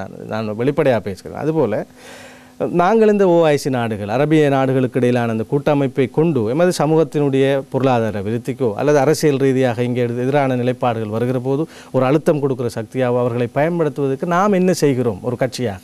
எனவே என்ன இந்த கட்சி நடத்துவது என்பதும் கட்சிக்கு தலைவராக இருப்பது என்பதும் ஒரு வருடத்துக்கு ஒரு முறை பேராளர் மாநாடு நடத்தி அதில் தலைவரை தெரிந்தோம், இவர் பிரதி தலைவரானார், மீண்டும் மீண்டும் அதே முகங்களை தெரிவு செய்தோம் என்ற ஒரு செய்தியை போடுவது, அங்கே ஒரு கூச்சல் குழப்பம் வந்ததாம் என்ற ஒரு செய்தியை போடுவது, அத்தோடு கடமை முடிந்துவிட்டது, தேர்தல் வருகிற போது பாட்டை போடுவது, ஓட்டை எடுப்பது அல்லது காசை கொடுப்பது, ஓட்டை எடுப்பது என்பதை தாண்டி இந்த தேர்தல் அரசியலை தாண்டி சமூகத்துக்கான உங்களுடைய அஜெண்டாக்கள் என்ன, நிகழ்ச்சி நிரல் என்ன, இந்த சமூக விடயம் சம்பந்தமாக என்னென்ன நடவடிக்கை ஒரு கட்சி எடுத்திருக்கிறது, இந்த சமூகத்தின் பிரச்சனைகளை குறைந்த அடையாளம் கண்டிருக்கிறார்களா, ஆவணப்படுத்தி இருக்கிறார்களா, இவை பற்றி பேச கூப்பிட்டால் பேசுவதற்கான வல்லமை கொண்டவர்களாக இருக்கிறார்களா என்பதான பெருத்த கேள்விகள் என்னிடம் இருக்கிறது. நீங்கள் அடுத்த தேர்தலை எப்படி சந்திக்க போகிறீர்கள்? அதை பார்ப்போம். அது வருகிற போது அரசியல் இன்று நாளை என்பதெல்லாம் நாம் நிச்சயிக்க முடியாது. நாம் ஒரு சுயேட்சையாக ஒரு தனியே ஒரு நேஷனலிஸ்டில் வந்த ஒருத்தர் ஜனாதிபதியாக இருக்கிறார். நான் நினைக்கின்றேன் மிக கணிசமான காலம் இருக்கிறது. என்னுடைய பாதையில் நான் சரிவரை சென்று கொண்டிருப்பதாக நம்புகின்றேன். நான் உங்களுடைய நேர்காணல்களுக்கும் வந்து இது எல்லாம் நடந்து கொண்டிருக்கிறது சொன்ன விடயமும் ஒன்றாக நடந்து வருகிறது. ஒரு விடயத்தை செய்யக்கூடிய ஒரு பாராளுமன்ற உறுப்பினர், ஆக்டிவான பாராளுமன்ற உறுப்பினர் என்று ஒரு அளவு பெயர் பெற்றிருக்கிறேன். இன்று எல்லோரும் என்னை நாடி வருகிறார்கள், அதிகமான இன்டலெக்சுவல்ஸ் வருகிறார்கள். நீண்ட காலமாக ஒரு கேன்சர் மாதிரியான புற்றுநோய் மாதிரியான பிரச்சனைகள் கொண்டவர்கள், தசாப்தங்களாக தீர்க்கப்படாத பிரச்சனை என்றால் என்னிடம் தூக்கி வருகிறார்கள். அதற்கு பின்னால் நான் அதிகமாக ஓடுகிறேன், சில வெற்றிகளையும் கண்டு வருகிறேன். எனவே தேர்தல் நெருங்குகிற போது மக்கள் அதனை எனக்கு நீங்கள் வேண்டும் என்று கேட்கிற போது அதனை பார்ப்போம். ஒருவேளை ஸ்ரீலங்கா முஸ்லீம் காங்கிரஸ் உங்களுக்கு அழைப்பு விடுத்து அல்லது நீங்கள் விரும்பி சென்று அந்த கட்சியில் சேர்ந்தால் இதே விமர்சனங்களை முன்வைப்பீர்களா? நான் மிக தெளிவாக இந்த இடத்தில் செய்த விமர்சனம் இதுதான். கட்சிக்குள் இணைந்து கொண்டு பாராளுமன்ற உறுப்பினராக வந்தால் இதே விமர்சனத்தை உங்களுக்கு முன்வைக்க இந்த விமர்சனத்துக்கான பதிலை நான் அவரிடம் எதிர்பார்த்து அதற்கு ஒப்புதல் அளித்தால் தான் ஒப்புதல் அளித்தால் அதற்குள் போவோம், இந்த கட்சியோடு போவோம் என்கின்ற நபர் நான் அல்ல. நான் இதைத்தான் சொன்னேன். தேர்தல் என்பது வேறு, அரசியல் என்பது வேறு. இதுதான் என்னுடைய கருத்து. நான் எப்போதும் பாராளுமன்றத்தில் பேசினேன், தேர்தல் மைய அரசியல் எல்லோரும் செய்கிறார்கள், ஒரு தேச மைய அரசியல் செய்வதில்லை என்று. நீங்கள் எல்லா கேள்விகளும் எல்லா விடயங்களுமே ஒரு தேர்தலை நோக்கியதாக தான் இருக்கிறது. அதற்கிடையில் என்ன செய்கிறோம் என்ற கேள்விதான் இதில் முக்கியமானது. தேர்தல் கேட்பது வெற்றி பெறுவது என்பதை நான் ஒரு பெரிய விடயமாக பார்க்கவில்லை. அதற்கான வழிகள் 1000 இருக்கின்றன. முஸ்லீம் காங்கிரஸ் தலைமை பற்றி நீங்கள் கேட்ட கேள்விக்கு தான் என்னுடைய பதில் அதுவாக இருந்தது. அவரிடம் சில தலைமைத்துவத்திற்கான குவாலிட்டிஸை நான் பார்க்கிறேன். ஆனால் இந்த இந்தியா விவகாரம் நீங்கள் சொன்ன விடயம் சம்பந்தமான ஒரு தெளிவான பதில் அவரிடமிருந்து எனக்கு தேவைப்படுகிறது. இல்லை, நான் கேட்பது ஷரஃப் அவர்களே சாதாரணமான ஒரு விடயம். அதாவது நீங்கள் ஒரு அடுத்த தேர்தலை சந்திக்க வேண்டும், அந்த கட்சி அழைப்பு விடுக்கிறது அல்லது நீங்கள் சென்று சேரக்கூடிய ஒரு சந்தர்ப்பம் உங்களுக்கு கிடைக்கிறது. இதே விமர்சனங்கள் அந்த தலைமை மீது முன்வைக்கப்படும். நிச்சயமாக அதில் எந்த மாற்று கருத்தும் இல்லை. என்னுடைய கேள்விகள் எப்போதும் கேள்விகளாகவே இருக்கும். இந்த கேள்விகளுக்கான பதில் மிக முக்கியமானது. ஏனென்றால் நாங்கள் எப்படியும் பேசலாம் அல்லது எப்படியும் பாராளுமன்றத்திற்குள் இருக்கலாம் அல்லது தலைமையாக நம்மை காண்பித்து கொள்ளலாம். ஆனால் சமூகம் சார் அரசியல் சம்பந்தமான உங்களுடைய நிலைப்பாடு மிக முக்கியம். அதிலும் அயல்நாடான இந்தியாவுடனான உறவு, அது வடகிழக்கை பொறுத்தளவில் கிழக்கும் பிரிந்திருக்க வேண்டும் என்பதனுடைய மிக ஆழமான ஒரு நம்பிக்கை, இவைகளையெல்லாம் வெறுமனே பூசி மெழுகி கொண்டு போகிற அந்த அரசியலுக்குள் அள்ளுப்பட்டு போகிறவனாக நான் இருக்க மாட்டேன். அதற்கு மிக காத்திரமான தெளிவான ஒரு பதில் எனக்கு தேவை. அது நான் மீடியாவில் இருக்கிற போது கூட அந்த கேள்விகளை அவர்கிட்ட கேட்டிருக்கிறேன். இதே அதிர்வு நிகழ்ச்சியிலே பதில் பெறவில்லை. நான் இப்போதும் கேட்கிறேன் அந்த கேள்வியை. தேர்தல் வரட்டும், அது பார்ப்போம். நாம் தனித்து எங்கே போகிறோமா அல்லது நான் என்னுடைய கட்சியிலிருந்து மிக பிழையாக என்னை நீக்கி இருக்கிறார்கள், வழக்கு தாக்கல் செய்திருக்கிறேன். என்னை நீக்கியது பிள்ளை, நான் ஏசிஎம்சி காரன் என்று தான் வழக்கு தாக்கல் செய்திருக்கிறேன். அதனுடைய முடிவையும் நான் எதிர்பார்த்திருக்கிறேன். நடந்த நீதிமன்ற நகர்வுகள் எல்லாம் எனக்கு சாதகமாக இருந்ததாகவே நான் நம்புகின்றேன். அவர்கள் நீதிமன்ற தீர்ப்பு ஒருவேளை உங்களுக்கு சாதகமாக வந்தால் அந்த கட்சியில் தொடர்ந்து இருப்பீர்களா? சாதகமாக வர வேண்டும். இல்லை, வந்தால் நீங்கள் இருப்பீர்களா? அதற்காகத்தான் நான் சாதகமாக வருவதை நான் கேட்டிருக்கிற விடயம் என்னவென்றால், நான் எந்த கட்சியை சார்ந்தவன், இந்த கட்சியை சார்ந்த என்னை மிக பிழையான முறையிலே ஒரு நேச்சுரல் ஜஸ்டிஸுக்கு மாற்றமான முறையிலே நீங்கள் நீக்கியிருக்கிறீர்கள், நீங்கள் பிழை செய்திருக்கிறீர்கள் என்று கேட்டிருக்கிறேன். அந்த பிழையை ஏன் அவர்கள் செய்தார்கள் என்பதுதான் என்னுடைய சமூகத்திலே இப்பொழுது மக்களிடமிருந்து வருகிற கேள்வி. அதை மக்கள் மிக தெளிவாக புரிந்தேன். நான் பார்லிமெண்ட் உறுப்பினராக வரவே கூடாது என்பதிலே தான் என்னுடைய கட்சியும் இருந்தது. நான் வந்ததன் பிற்பாடும் என்னை அழிக்க வேண்டும் என்பதிலே அப்போதும் இருக்கிறது. தொடர்ச்சியாக அந்த பாதுகாப்பு இன்மையோடு என்னை ஒரு அசௌகரியமாகவே வைத்து கொண்டிருக்கக்கூடிய அல்லது என்னை எப்படியும் பழிதீர்த்து என்னை இல்லாமலாக்க வேண்டும் என்று நினைத்து கொண்டிருப்பவர்களோடு எப்படி சேர்ந்து வாழ்வது என்பதான ஒரு கேள்வி இருக்கிறது. தான் அது சமூகத்திடம் தான் நான் விட்டிருக்கேன். அப்படி என்றால் ஏன் உங்களுக்கு வேட்பாளர் அந்தஸ்து வழங்கினார்கள்? இல்லை, வேட்பாளர் அந்தஸ்து ஒரு ஊரிலே ஒரு 5000 ஓட்டு ஒருத்தர் எடுத்தாருண்டா நம்ம கட்சி ஒரு சீட் எடுக்கலாம் என்கிற கல்குலேஷன் தான். நாம் ஒரு எம்பி ஆகுவோம் என்றெல்லாம் அவர்கள் நம்பவில்லை. அதற்கு பல காரணங்களை நான் சொல்லியிருக்கிறேன். அப்படி பாராளுமன்ற உறுப்பினராக வந்ததன் பிற்பாடு கூட அந்த கௌரவத்தை அவர்கள் தந்திருக்க வேண்டும். அது தரவே இல்லை. நானும் பல மேடைகளிலும் பல இடங்களிலும் சொல்லியிருக்கிறேன். ஆனால் விரிவாக நான் என்னுடைய சமூகத்தோடு பேசுவதற்கு நிறைய இருக்கிறது. நான் பல விடயங்கள் பேசவில்லை.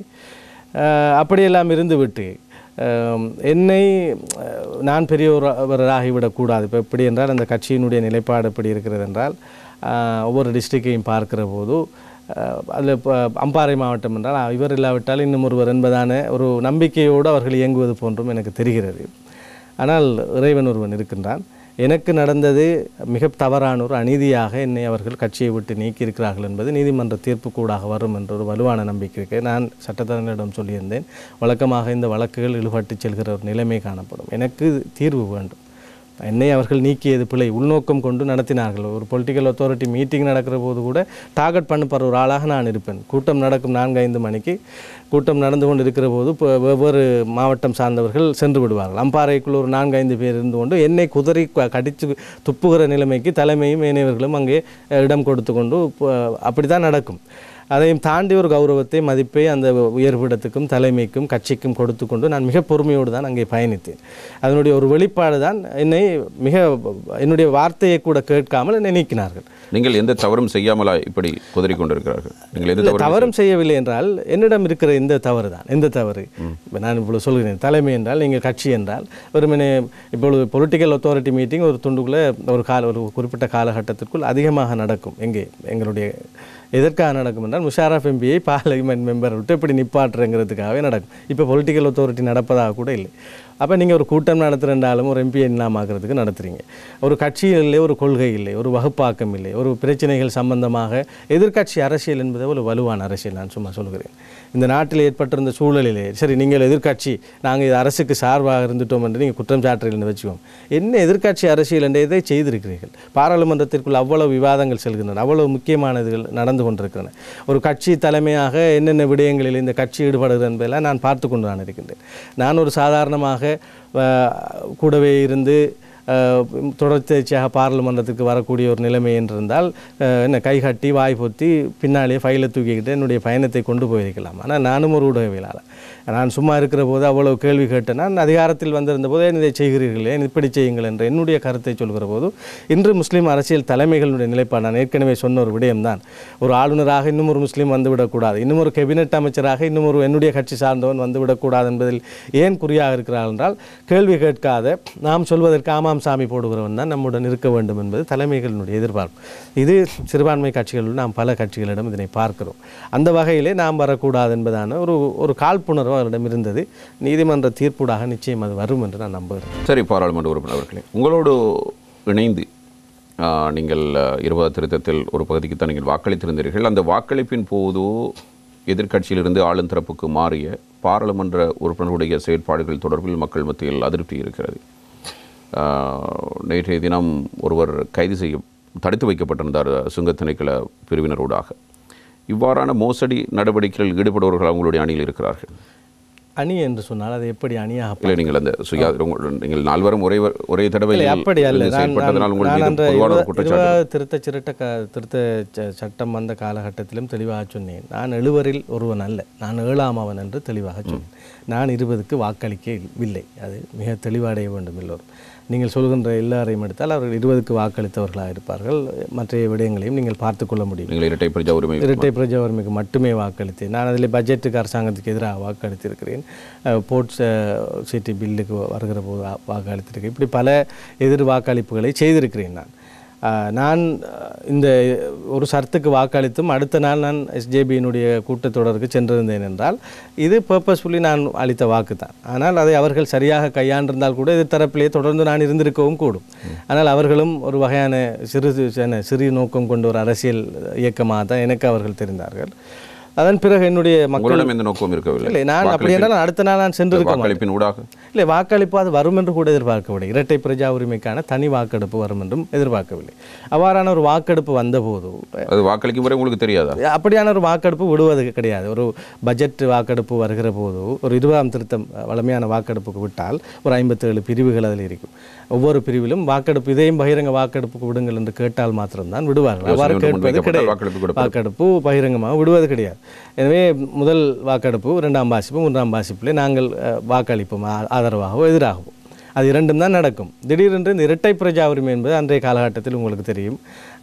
அதிலே எஸ்எல்பிபியினுடைய ஸ்தாபகர் பசில் ராஜபக்ச அவர்களை டார்கெட் பண்ணி அது வாக்கெடுப்பாக விடப்பட்டாலும் எனக்கு இரட்டை பிரஜா உரிமை கொண்டவர்களும் இங்கே ஒரு அதிகாரத்திற்கு வருவது சம்பந்தமான இப்போதும் எனக்கு ஆதரவான நிலைப்பாடு தான் இருக்கிறது. ஏற்கனவே சொன்னீர்களே பாராளுமன்ற உறுப்பினர் அவர்களே, நான் கட்சித் தலைவரிடம் கேட்டுத்தான் இதனை செய்தேன், அவர் தொலைபேசி மூலமாக பேசினார் என்று சொல்கிறேன். அதை சொல்லுங்கள். கட்சித் தலைவரிடம் 20ஆவதுக்கு வாக்களித்தது சம்பந்தமாக கட்சித் தலைவர் பசிலோடு பேசினார்.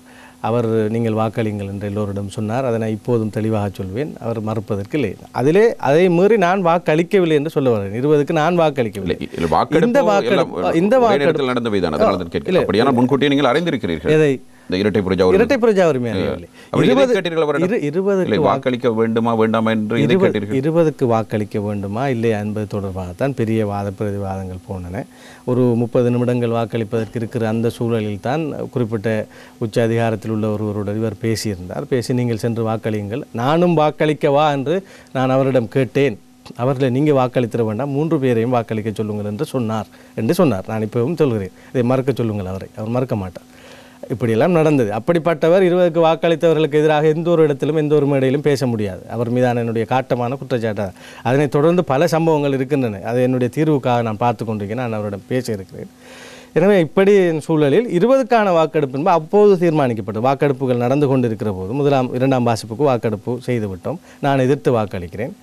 அப்படியே போகிறது இரட்டை பிரஜா உரிமை வந்து பகிரங்க வாக்கெடுப்புக்கு விட வேண்டும் என்று எதிர்க்கட்சி கோருகிறது. அப்போது நான் யோசித்த விடயத்திலே ஒன்று, இப்போ சற்று முன்னர் தலைமை பேசுகிறது உச்ச அதிகாரத்தோடு, அவருக்காகவும் வருகிற ஒரு வாக்கெடுப்பு இது.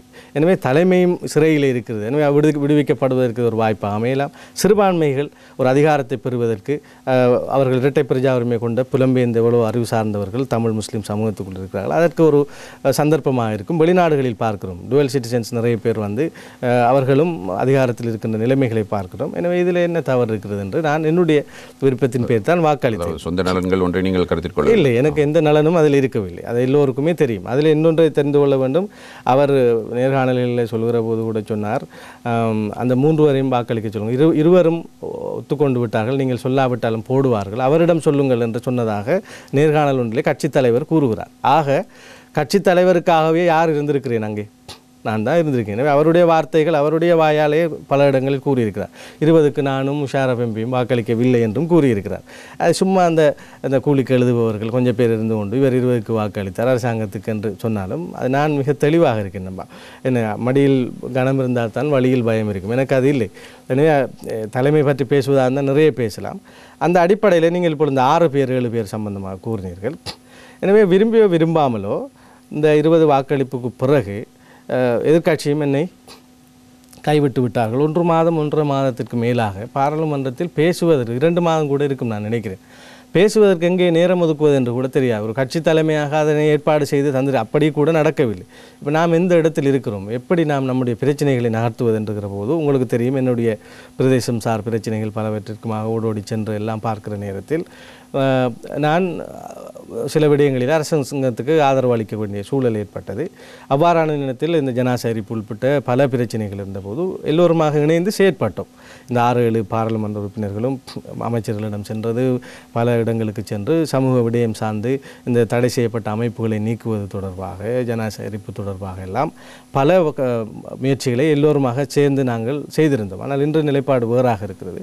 முஸ்லீம் காங்கிரஸ் சார்ந்தவர்கள் அனைவரும் இப்பொழுது தலைமையோடு இணைந்து எதிர்த்தரப்பின் பக்கம் இருக்கிறார்கள். அதே போன்று நான் நினைக்கின்றேன் ஒரு இஷாக் ரஹ்மான் எம்பி அவர்களும் இப்பொழுது எதிர்த்தரப்போடு நீங்கள் அனைவரும் இணைந்து ஒரு கூட்டணியை உருவாக்க தயாராகி அப்படி நான் என்னுடைய பயணத்தை தனியாக சென்று கொண்டிருக்கிறேன். நான் உங்களிடம் சொன்னேன், தேர்தல் மைய அரசியலை தாண்டி தேச மைய அரசியல் தான் என்னுடைய அரசியல். பிரச்சனைகளை அடையாளம் கண்டு அதனை தீர்ப்பது என்பதை தாண்டிய வேறு எந்த ஒரு அக்கறையும் என்னிடம் இல்லை. நீங்கள் கேட்ட கேள்விக்கும் என்னுடைய பதில் தான்.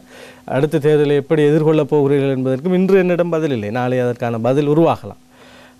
அது அப்படியாக இருக்கிற சூழலிலே நான் நினைக்கிறேன் தலைமைகளிடம் இந்த நாங்கள் தீர்வுகளை எதிர்பார்க்காதீர்கள், தலைமைகள் யாருமே தீர்வுகளை தருவதற்கு தயாராக இல்லை என்ற ஒரு கருத்தை அவர் சொன்னதாகத்தான் என்னிடம் சொன்னார். ஆனால் இந்த 6 பேரும் சேர்ந்து ஒரு கட்சி இயக்கம் என்பது போல செய்திகளை பரப்பி கொண்டிருக்கிறார்கள். அது அவர் சொன்னாரா அல்லது செய்தி பரப்புவர்கள் சொல்கிறார்கள் என்று எனக்கு தெரியாது. நான் என்னுடைய நிலைப்பாட்டில் இப்பொழுது என்னுடைய பயணம் தனிப்பயணமாகத்தான் போய்கொண்டிருக்கிறது. எப்போது பிஜேபியில் இணைந்து கொண்டீர்கள்? அது ஒரு அடுத்த ஒரு சர்ச்சை. பிஜேபி என்பது ஒரு இந்தியாவினுடைய பிரதானமான ஒரு கட்சி. எனக்கும் பிஜேபிக்கும் என்ன சம்பந்தம்? நீங்கள் இந்திய ஆதரவாளராக இருக்கிறீர்கள். இல்லை, இந்திய ஆதரவில்லை. நீங்கள் அதை தெளிவாக புரிந்து கொள்ள வேண்டும். நாம் சில நியாயங்களை புரிந்தாக வேண்டும், பூகோள அரசியலை புரிந்தாக வேண்டும். இந்தியாவுக்கும் முஸ்லிம் காங்கிரஸ் தலைவருக்கும் இடையிலான உறவு எத்தகையது, இந்த சமூகம் சம்பந்தமான அவருடைய நிலைப்பாடுகள் எத்தகையது, அதில் வடகிழக்கு இணைப்பு தொடர்பான அவருடைய நிலைப்பாடு எத்தகையது என்பதையெல்லாம் நான் கேள்வியாக கேட்டிருக்கிறேன். இல்லை, இந்தியா வடகிழக்கு இணைப்பை தான் விரும்புகிறது, நானும் ஆதரிக்கிறேன் என்று சொன்னார். இந்தியாவிற்கும் திருவாளர் ரவுஃப் ஹக்கீம் முஸ்லிம் காங்கிரஸ் தலைவர் அவர்களுக்கும் மிகப்பெரிய எதிரியாக நான் என்னுடைய அரசியலை கொண்டு போவேன். அதில் நீங்கள் தெளிவாக இருந்து கொள்ள வேண்டும். நாங்கள் இந்தியாவிடம் கேட்கிற விடயமும் அதுதான். நீங்கள் இங்குள்ள தமிழ் சமூகம், மலைய சமூகம், பூகோள அரசியல் ரீதியாக அந்த வணிக ரீதியான விடயங்கள் இந்தியாவினுடைய தலையீடு அவர்கள் வந்தால் நீங்கள் அதை வரவேற்கிற ஒரு மனநிலையில் தான் இருக்கிறது. அதில் நியாயங்கள் உள்ள விடயங்களின் பால் நாங்கள் இப்பொழுது நீங்கள் அந்நிய முதலீடுகள் சம்பந்தமாக பேசுகிற போது கூட அது தேவை. தனியார் மயமாக்கல் எல்லாம் நான் ஆதரவான, டெமோக்ரஸியே அதிகமாக இருக்கக்கூடாது என்று சொல்பவன் நான். நாம் அதனை விரிவாக பேசலாம். உங்களுடைய கேள்விக்கு வருகிறேன். இந்த பிஜேபி என்கிற ஒரு கதை அண்மையில் ஒரு தமிழ்நாட்டிலே ஒரு விஜயம் மேற்கொண்டிருந்தது. இங்கே கொழும்பிலே BMICHலே சில மாதங்களுக்கு முன்பு ஒரு நிகழ்வு இடம்பெற்றது. அந்த நிகழ்விலே நானும் அதிதியாக கலந்து கொண்டேன். அந்த நிகழ்வில் நான் பேசியிருந்தேன். நான் நினைக்கின்றேன் ஜப்பானுடைய அம்பாசடர், நியூசிலாந்து அம்பாசடர், நான் உட்பட சிலர் கலந்து கொண்டோம். அதிலே நானும் உரையாற்றியிருந்தேன். அப்போது வந்த மண்ணின் மைந்தர்கள் கழகம் என்று ஒரு தமிழ்நாட்டைச் சேர்ந்த ஒரு கட்சி. அது ஒரு இளம் கட்சி. பொதுவாக அந்த ஒடுக்கப்பட்டவர்கள், தலித்துகள், பிற்படுத்தப்பட்டவர்கள், தமிழகத்து அரசியல் உங்களுக்கு தெரியும், சாதி மைய அரசியல் தானே. அவர்களுக்குள்ளிருந்து பெரும்பாலும் இந்த கட்சிகளாக வெளிவந்தனால் அண்ணன் திருமாவளவனுடைய கட்சியை சொல்லலாம். அதுபோல் இது ஒரு ஒடுக்கப்பட்ட சமூகத்துக்குள்ளிருந்து வந்த ஒரு கட்சி அவர்கள். எனவே அவர்கள் இங்கே வந்திருந்தார். அதன் தலைவரும் இங்கே கலந்து கொண்டிருந்தார். அவர் என்னுடைய பேச்சையும் பார்த்துவிட்டு, நீங்கள் கட்டாயமாக எங்களுடைய நிகழ்வு ஒன்றுக்கு வர வேண்டும், நீங்கள் அண்ணல் அம்பேத்கரனுடைய 132வது பர்த்டேக்கான ஒரு நிகழ்வு நடக்க இருக்கிறது, நீங்கள் கட்டாயமாக வந்து சிறப்பு பேச்சாளராக பேச வேண்டும் என்று சொன்னார்.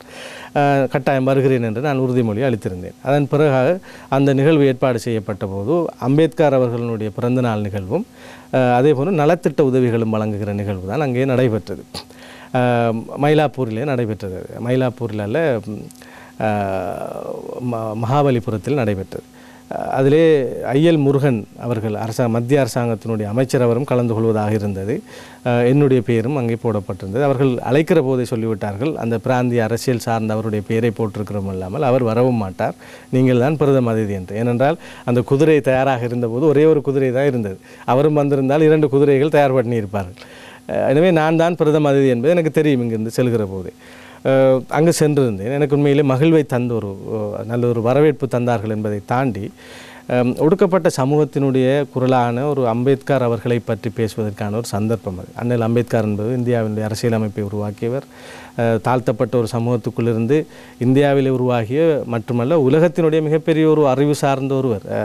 ஆக்ஸ்போர்ட் பல்கலைக்கழகத்தில் 2 சிலைகள் இருக்கின்றன, ஒன்று கால்மார்க்ஸுக்கு, ஒன்று அம்பேத்கருக்கு. கால்மார்க்ஸின் சிலையில் எழுதப்பட்டிருக்கிறது, இந்த நூலகத்தில் உள்ள அத்தனை நூல்களையும் ஒரு முறை வாசித்தவர் கால்மார்க்ஸ், இந்த நூலகத்தில் உள்ள அத்தனை நூல்களையும் 3 முறை வாசித்தவர் Ambedkar. PhD in all science, PhD in psychology, PhD in law, இப்படி பல படிப்புகளையும் படித்து வாசிப்பதும் படிப்பதும். தனியான அவருடைய லைப்ரரியிலே கிட்டத்தட்ட 64,000 69,000 புத்தகங்களை கொண்ட ஒரு தனி லைப்ரரி வைத்திருந்த ஒரு அறிஞர் அவர். அவர் பல போராட்டங்களை நடத்தியிருக்கின்றார். சட்டத்தை கற்று சட்ட அரசியலமைப்பை உருவாக்கி அதனூடாக ஒடுக்கப்பட்ட சமூகத்திற்கான விடிவு என்பது அப்படி ஒரு தலைவர். நான் நினைக்கிறேன் போராட்டத்தில் சேகுவாராவை பார்ப்பது போல அறிவார்ந்த ஒரு சமூகத்தை மீட்டெடுத்ததிலே அம்பேத்கர் பார்க்கப்பட அவரை பற்றி பெரிய மரியாதை இருக்கிறது. முதலாவது இந்த நிகழ்வுக்கு போனதனுடைய நோக்கம் அண்ணல் அம்பேத்கர் பற்றி பேச வேண்டும், கட்டாயமாக போகும். இரண்டாவது நோக்கம் இவர்களுடைய அன்பின் பணிந்து போனேன். அங்கு சென்றபோது எனக்கு இன்னும் மகிழ்ச்சியாக இருந்தது. அதாவது சாதாரண துப்புரவு தொழிலாளர்களை அழைத்து அவர்களுக்கு நான் பொன்னாடை போர்த்தி ஒவ்வொருவருக்கும் கைபேசிகள் கொடுத்திருந்தோம். தொடர்புகளுக்கு அவர்களிடம் கைபேசி இல்லையாம் என்று அதே போன்று பல நலத்திட்ட உதவிகள் நடந்தன. இதுதான் அங்கே நடந்தன. இது என்னது இப்படி ஒரு வரவேற்பு என்பது இங்குள்ள சிலவர்களுக்கு, அதிலும் இந்த கூலிக்கு எழுதுபவர்கள், இப்போ அதிலும் பார்த்தால் யார் என்று பார்த்தால் தூரத்தில் நமக்கு எதிரி இல்லை, நம்மளோடு இருந்தவர்களும் நம்மளோடு இருப்பவர்களும் தான். எனவே அவர்கள் இதிலே ஒன்றுக்குமே சம்பந்தம் இல்லாமல் பிஜேபி ஆர்எஸ்எஸோடு இவர் இணைந்து விட்டார். முதலாவது அம்பேத்கரை புரிய வேண்டும். நாம் அம்பேத்கர் என்பவர் இந்த அதிகார வர்க்கத்திற்கு எதிரான ஒரு குரல். அவர் எப்படியுமே நான் சொல்கிற இந்த பெருங்கட்சிகளுக்கு எதிரான மனோநிலை கொண்ட ஒரு தலைவர். அம்பேத்கரே தெரியாமல் விமர்சித்து கொண்டிருந்தார்கள். அம்பேத்கரை நினைத்தார்கள் பிஜேபியினுடைய ஒரு தலைவரோ அல்லது ஆர்எஸ்எஸ்ஐ உருவாக்கியவர் என்று நினைக்கின்ற அளவுக்கு சில விமர்சனங்களை பார்த்தேன். எனவே எவ்வளவு ஒரு ஒரு ஒரு மடமத்தனமான ஒரு காயப்படுத்து இல்லை நான் எவ்வளோ அடித்தாலும் தாங்குகிற நிலைமைக்கு வந்தது என்று பல முறை சொல்லியிருக்கிறேன். ஆனால் அதில் எனக்கு சந்தோஷம் நிகழ்ந்தது என்னென்றால் நிறைய இளைஞர்கள் அதற்கு பிறகு அம்பேத்கரை தேடினார்கள். என்னிடம் பல பேர் அம்பேத்கரை பற்றி படித்து இவ்வளோ ஒரு பெரிய ஒரு ஆளான்னு சொல்லி சொன்னார்கள். அது ஒரு சந்தோஷமாக இருந்தது. இது என்னை இப்போ அது அவர்களுடைய அந்த பொய் பிரச்சாரம் அவ்வளவு தூரம் பாதிப்பை ஏற்படுத்தவில்லை. ஒரு சிலருக்கிடையிலே இந்த ஒரு வைரலை உருவாக்கி எல்லோருடைய பார்வையும் அப்படித்தானே, இப்படி இருக்குமோ அப்படி இருக்குமோ என்று நான் கிட்டத்தட்ட பல விமர்சனங்கள் பொய்யாக போலியாக புனையப்பட்டவைகளே கேட்டு கேட்டு புளித்து போய்விட்டேன். அதிகம் நீ விமர்சிக்கப்படவில்லை என்றால் நீ வாழ்ந்து இருக்காமல் நீ மூச்சு விட்டு கொண்டிருக்கிறாய் என்று சொல்வார்கள். நாம் அதிகம் விமர்சிக்கப்படுகிறோம், ஏதோ வாழ்ந்து கொண்டிருக்கிறோம் என்ற நம்பிக்கையுடன் இருக்கிறேன். இப்போது ஜனாதிபதியினுடைய ஒரு முக்கியமான ஒரு முயற்சி தான் இனப்பிரச்சினைக்கான ஒரு தீர்வினை முன்னெடுக்க வேண்டும் என்பது. குறிப்பாக அவர் தமிழ் தரப்பை வைத்துக்கொண்டு அவருடைய பேச்சுவார்த்தைகளை ஆரம்பித்திருக்கிறார். இது எந்தளவு தூரம் சாத்தியமாக இருக்கிறது? அரசாங்கத்தில் இருக்கிற ஒரு உறுப்பினர் என்ற வகையில் மொட்டுக்கட்சி தரப்பினர் இதனை பெரிதாக வரவேற்பதாக தெரியவில்லை. இப்படியான ஒரு நிலையில் தான் இது தொடர்பான ஒரு முன்னெடுப்பு இருக்கிறது. வெறும் கண்துடைப்பா அல்லது தேர்தல் அரசியலை மையமாக வைத்து நடவடிக்கை அல்லது ஒரு தீர்வு திட்டத்தை நோக்கி நகர வேண்டும் என்கிற நோக்கத்தோடு தான் ஜனாதிபதி செயற்படுகிறாரா? ஜனாதிபதியிடம் நான் இப்பொழுது தமிழ் அரசியல் கட்சி தலைவர்கள் பாராளுமன்ற உறுப்பினர்களுடன் பேசுகிற போது ஜனாதிபதி உள்ளார்ந்த விருப்பத்தை கொண்டிருக்கிறார் என்று அவர்கள் ஒத்துக்கொள்கிறார்கள். அது ஒரு நல்ல சமிக்கை. நல்லாட்சியின் போது கூட இந்த தீர்வை வழங்க வேண்டும் என்று நினைக்கின் பாராளுமன்ற உறுப்பினர் சுமந்திரன், ஜெயம்பதி விக்ரமரட்ன சட்டத்தரணி அவர்களை வைத்து டிராஃப்டிங் கூட வரையப்பட்டிருக்கிறது. அந்த டிராஃப்டிங்கை இம்ப்ளிமெண்ட் பண்ணுற விஷயம்தான் இருக்கிறது. எனவே ஜனாதிபதியிடம் இப்போது நான் அந்த மாற்றத்தை பார்க்கிறேன். பொருளாதாரமாக இருக்கலாம், தீர்வு விடயமாக இருக்கலாம். நம்முடைய காலத்திலே இந்த அடுத்த தலைமுறைக்கு இந்த நாட்டை ஒரு நல்ல செழிப்பான இனவாத மற்றொரு நாடாக கொடுக்க வேண்டும் என்று இப்போது உண்மையாக அவர் விரும்புகிறார். கட்சிசார் அரசியலை கூட அவர் இப்பொழுது முன்னெடுக்க விரும்பவில்லை. ஐக்கிய தேசிய கட்சியின் தலைவர் என்று அவர் அப்படி என்றால் இந்த மேதின கூட்டத்தில் போய் கலந்து கொண்டிருப்பார். அவர் அதை விரும்பவில்லை. அதை நான் ஆரோக்கியமாக பார்க்கிறேன். நான் ஒரு பாராளுமன்றத்திலே கூட ஒரு கேள்வியை எழுப்ப இருக்கிறேன். ஜனாதிபதியை இந்த நாட்டிலே ஒரு அரசியல் அமைப்பிலே அவரை நிரந்தரமான ஒரு ஜனாதிபதியாக ஆயுட்காலம் முறை ஆக்கிவிட்டு அரசாங்கங்களுக்கு பொதுத் தேர்தலை நீங்கள் நடத்தினால் கூட இந்த நாட்டிற்கு பிரயோசனம் அளிக்கும் என்று. ஏனென்றால் உண்மையாக தொலைநோக்கம் கொண்டவராக, பொருளாதாரம் தெரிந்தவராக, அரசியல் தெரிந்தவர், விஞ்ஞானம் தெரிந்தவர், எல்லாம் தெரிந்தவராக, அனுபவம் கொண்டவராக, சர்வதேச தொடர்பு கொண்டவராக, இன்று இருக்கின்ற இந்த ஆசிய பிராந்தியத்திலே மிகவும் சீனியர் பொலிட்டீஷியனாக இருக்கின்ற ஒரு தலைவர் அவர். அவரை கொண்டு இந்த நாடு நம்மை வளப்படுத்தவில்லை என்றால் அது சாத்தியமில்லை. எனவே இனப்பிரச்சினை தீர்வு விடயத்திலும் அவரிடம் ஒரு வலுவான நம்பிக்கை இருக்கிறது. நீங்கள் சொன்னது போன்று மொட்டு கட்சியில் இந்த பிரிந்த சில எதிர்க்கட்சிக்குள் இருப்பவர்களிடம் கூட இதற்கு எதிரான மனோநிலைகள் இருக்கின்றன.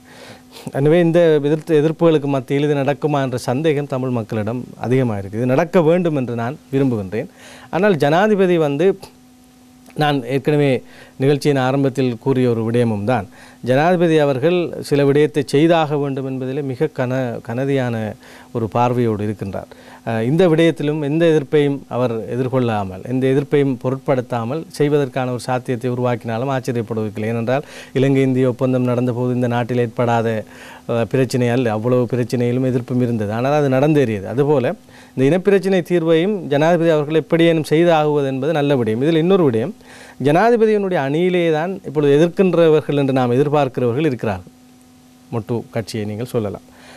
எனவே ஜனாதிபதியினுடைய அவருடன் பழகியது, பிற்பாடு அவருடைய அதிகாரத்துக்கு கீழ் இருந்த பிற்பாடு ஜனாதிபதி பற்றி தாங்கள் இதற்கு முன்பு அவரை எதிர்த்தது பிழை என்பது பற்றியெல்லாம் இப்பொழுது பேச தொடங்கி இருக்கிறார்கள்.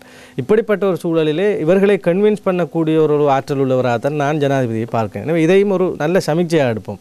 எப்போதும் சம்பந்தன் ஐயா அவர்கள் சொல்கிற ஒரு விடயம்தான், நாங்கள் நம்பி நடக்கவில்லை நம்ப நடக்கிறோம் என்கின்ற விடயம். எனவே இதிலே நம்ப நடக்க வேண்டும், முயற்சிகளை செய்ய வேண்டும், அது நல்லபடியாக அது நடக்க வேண்டும் என்று விரும்புகிறேன். நீங்கள் கேட்டது தமிழ் தரப்புக்கு மாத்திரம் என்ற அந்த விடயத்திலே இன்னும் ஒன்று தொக்கி இருக்கிறது, முஸ்லீம் தரப்பு என்கிற ஒரு விடயம். இங்கே கேள்வி இதற்கும் என்னுடைய பதில், அது நிச்சயமாக முஸ்லீம் தரப்புடன் பேசுவதாக சொல்லியிருக்கிறார், பேச வேண்டும்.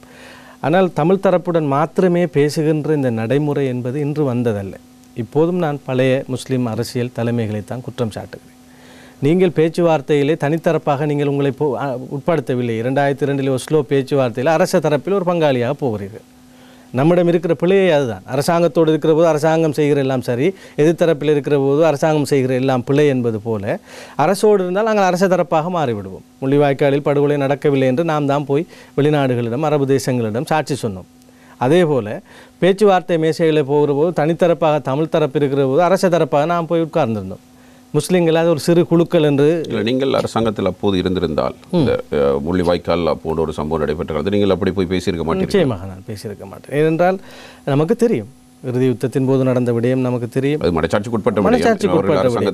நாங்கள் அரசோடு இருக்கிறோம் என்பதற்காக உண்மையை, யதார்த்தத்தை, ஒரு சமூகத்தினுடைய வலியை அப்படியே மடைமாற்றி பேசுவது அது நேர்மையா? அரசியல் நேர்மை இல்லை என்பது என்னுடைய கருத்து.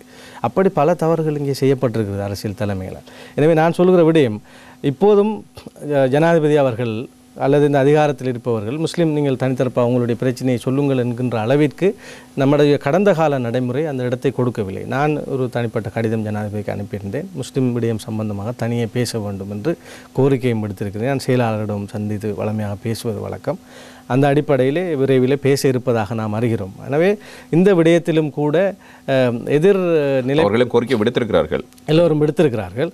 ஆனால் நான் சொல்கிறேன், இது அந்த நடைமுறையிலிருந்து வந்த ஒரு விடயம். நாங்கள் அன்று விட்ட தவறு இன்று நாம் உண்மையாக இந்த ஈஸ்டர் தாக்குதல் ஒரு பக்கம் அவர்கள் விடுதலை போராட்ட இயக்கங்களாக அவர்கள் உயிர் தியாகங்களை செய்து போராட்டங்களை நடத்தியிருக்கிறார்கள். இவ்வாறான ஒன்று நடந்தமை காரணமாக இவர்களுக்கு இருக்கிற அழுத்தத்தின் காரணமாகத்தான் இவரோட பேச்சுவார்த்தை நடக்கிறது. இல்லை என்றால் அவர்களை கூட பொருட்படுத்த மாட்டார்கள். அதே போன்று நமக்குமான பிரச்சனை அன்றிலிருந்து 90லிருந்து ஒரு சமூகமாக வெளியேற்றப்பட்டிருக்கிறோம் என்பதிலிருந்து முஸ்லீம் சமூகத்தின் பிரச்சனை இன்று நேற்று அல்ல. 1915 சுதந்திரத்துக்கு முந்தையே நாம் சந்தித்திருக்கிறோம் பிரச்சனைகளை. நமக்கான தனி பிரச்சனை இருக்கிறது. நாம் ஒரு இனமாக இருக்கிறோம். நமக்கான விடயங்கள் தனியே பேசப்பட வேண்டும் என்பதை ஒரு தனித்தரப்பாக பேசக்கூடிய ஒரு சூழலை உருவாக்கி இருக்க வேண்டும். அது உருவாக்கப்படவில்லை என்பதனுடைய விளைவுதான் இன்றொரு பேச்சுவார்த்தை என்றால் அரசாங்கத்திற்கும் தமிழ் தரப்புக்கும் என்பதான ஒரு பிம்பம் உருவாகிவிட்டது. அதுவும் இந்த தலைமைகள் செய்த பிழையாகத்தான் நான் பார்க்கிறேன். இப்போது இனப்பிரச்சனைக்கான ஒரு தீர்வு என்று ஒன்று வந்தால், நாங்கள் கடந்த நிகழ்ச்சியிலும் பேச இருந்த ஒரு விடயம், நீங்கள் எதிர்பார்ப்பது இவ்வாறு ஒரு தீர்வு திட்டம் வந்தால் நன்றாக இருக்கும் என்று.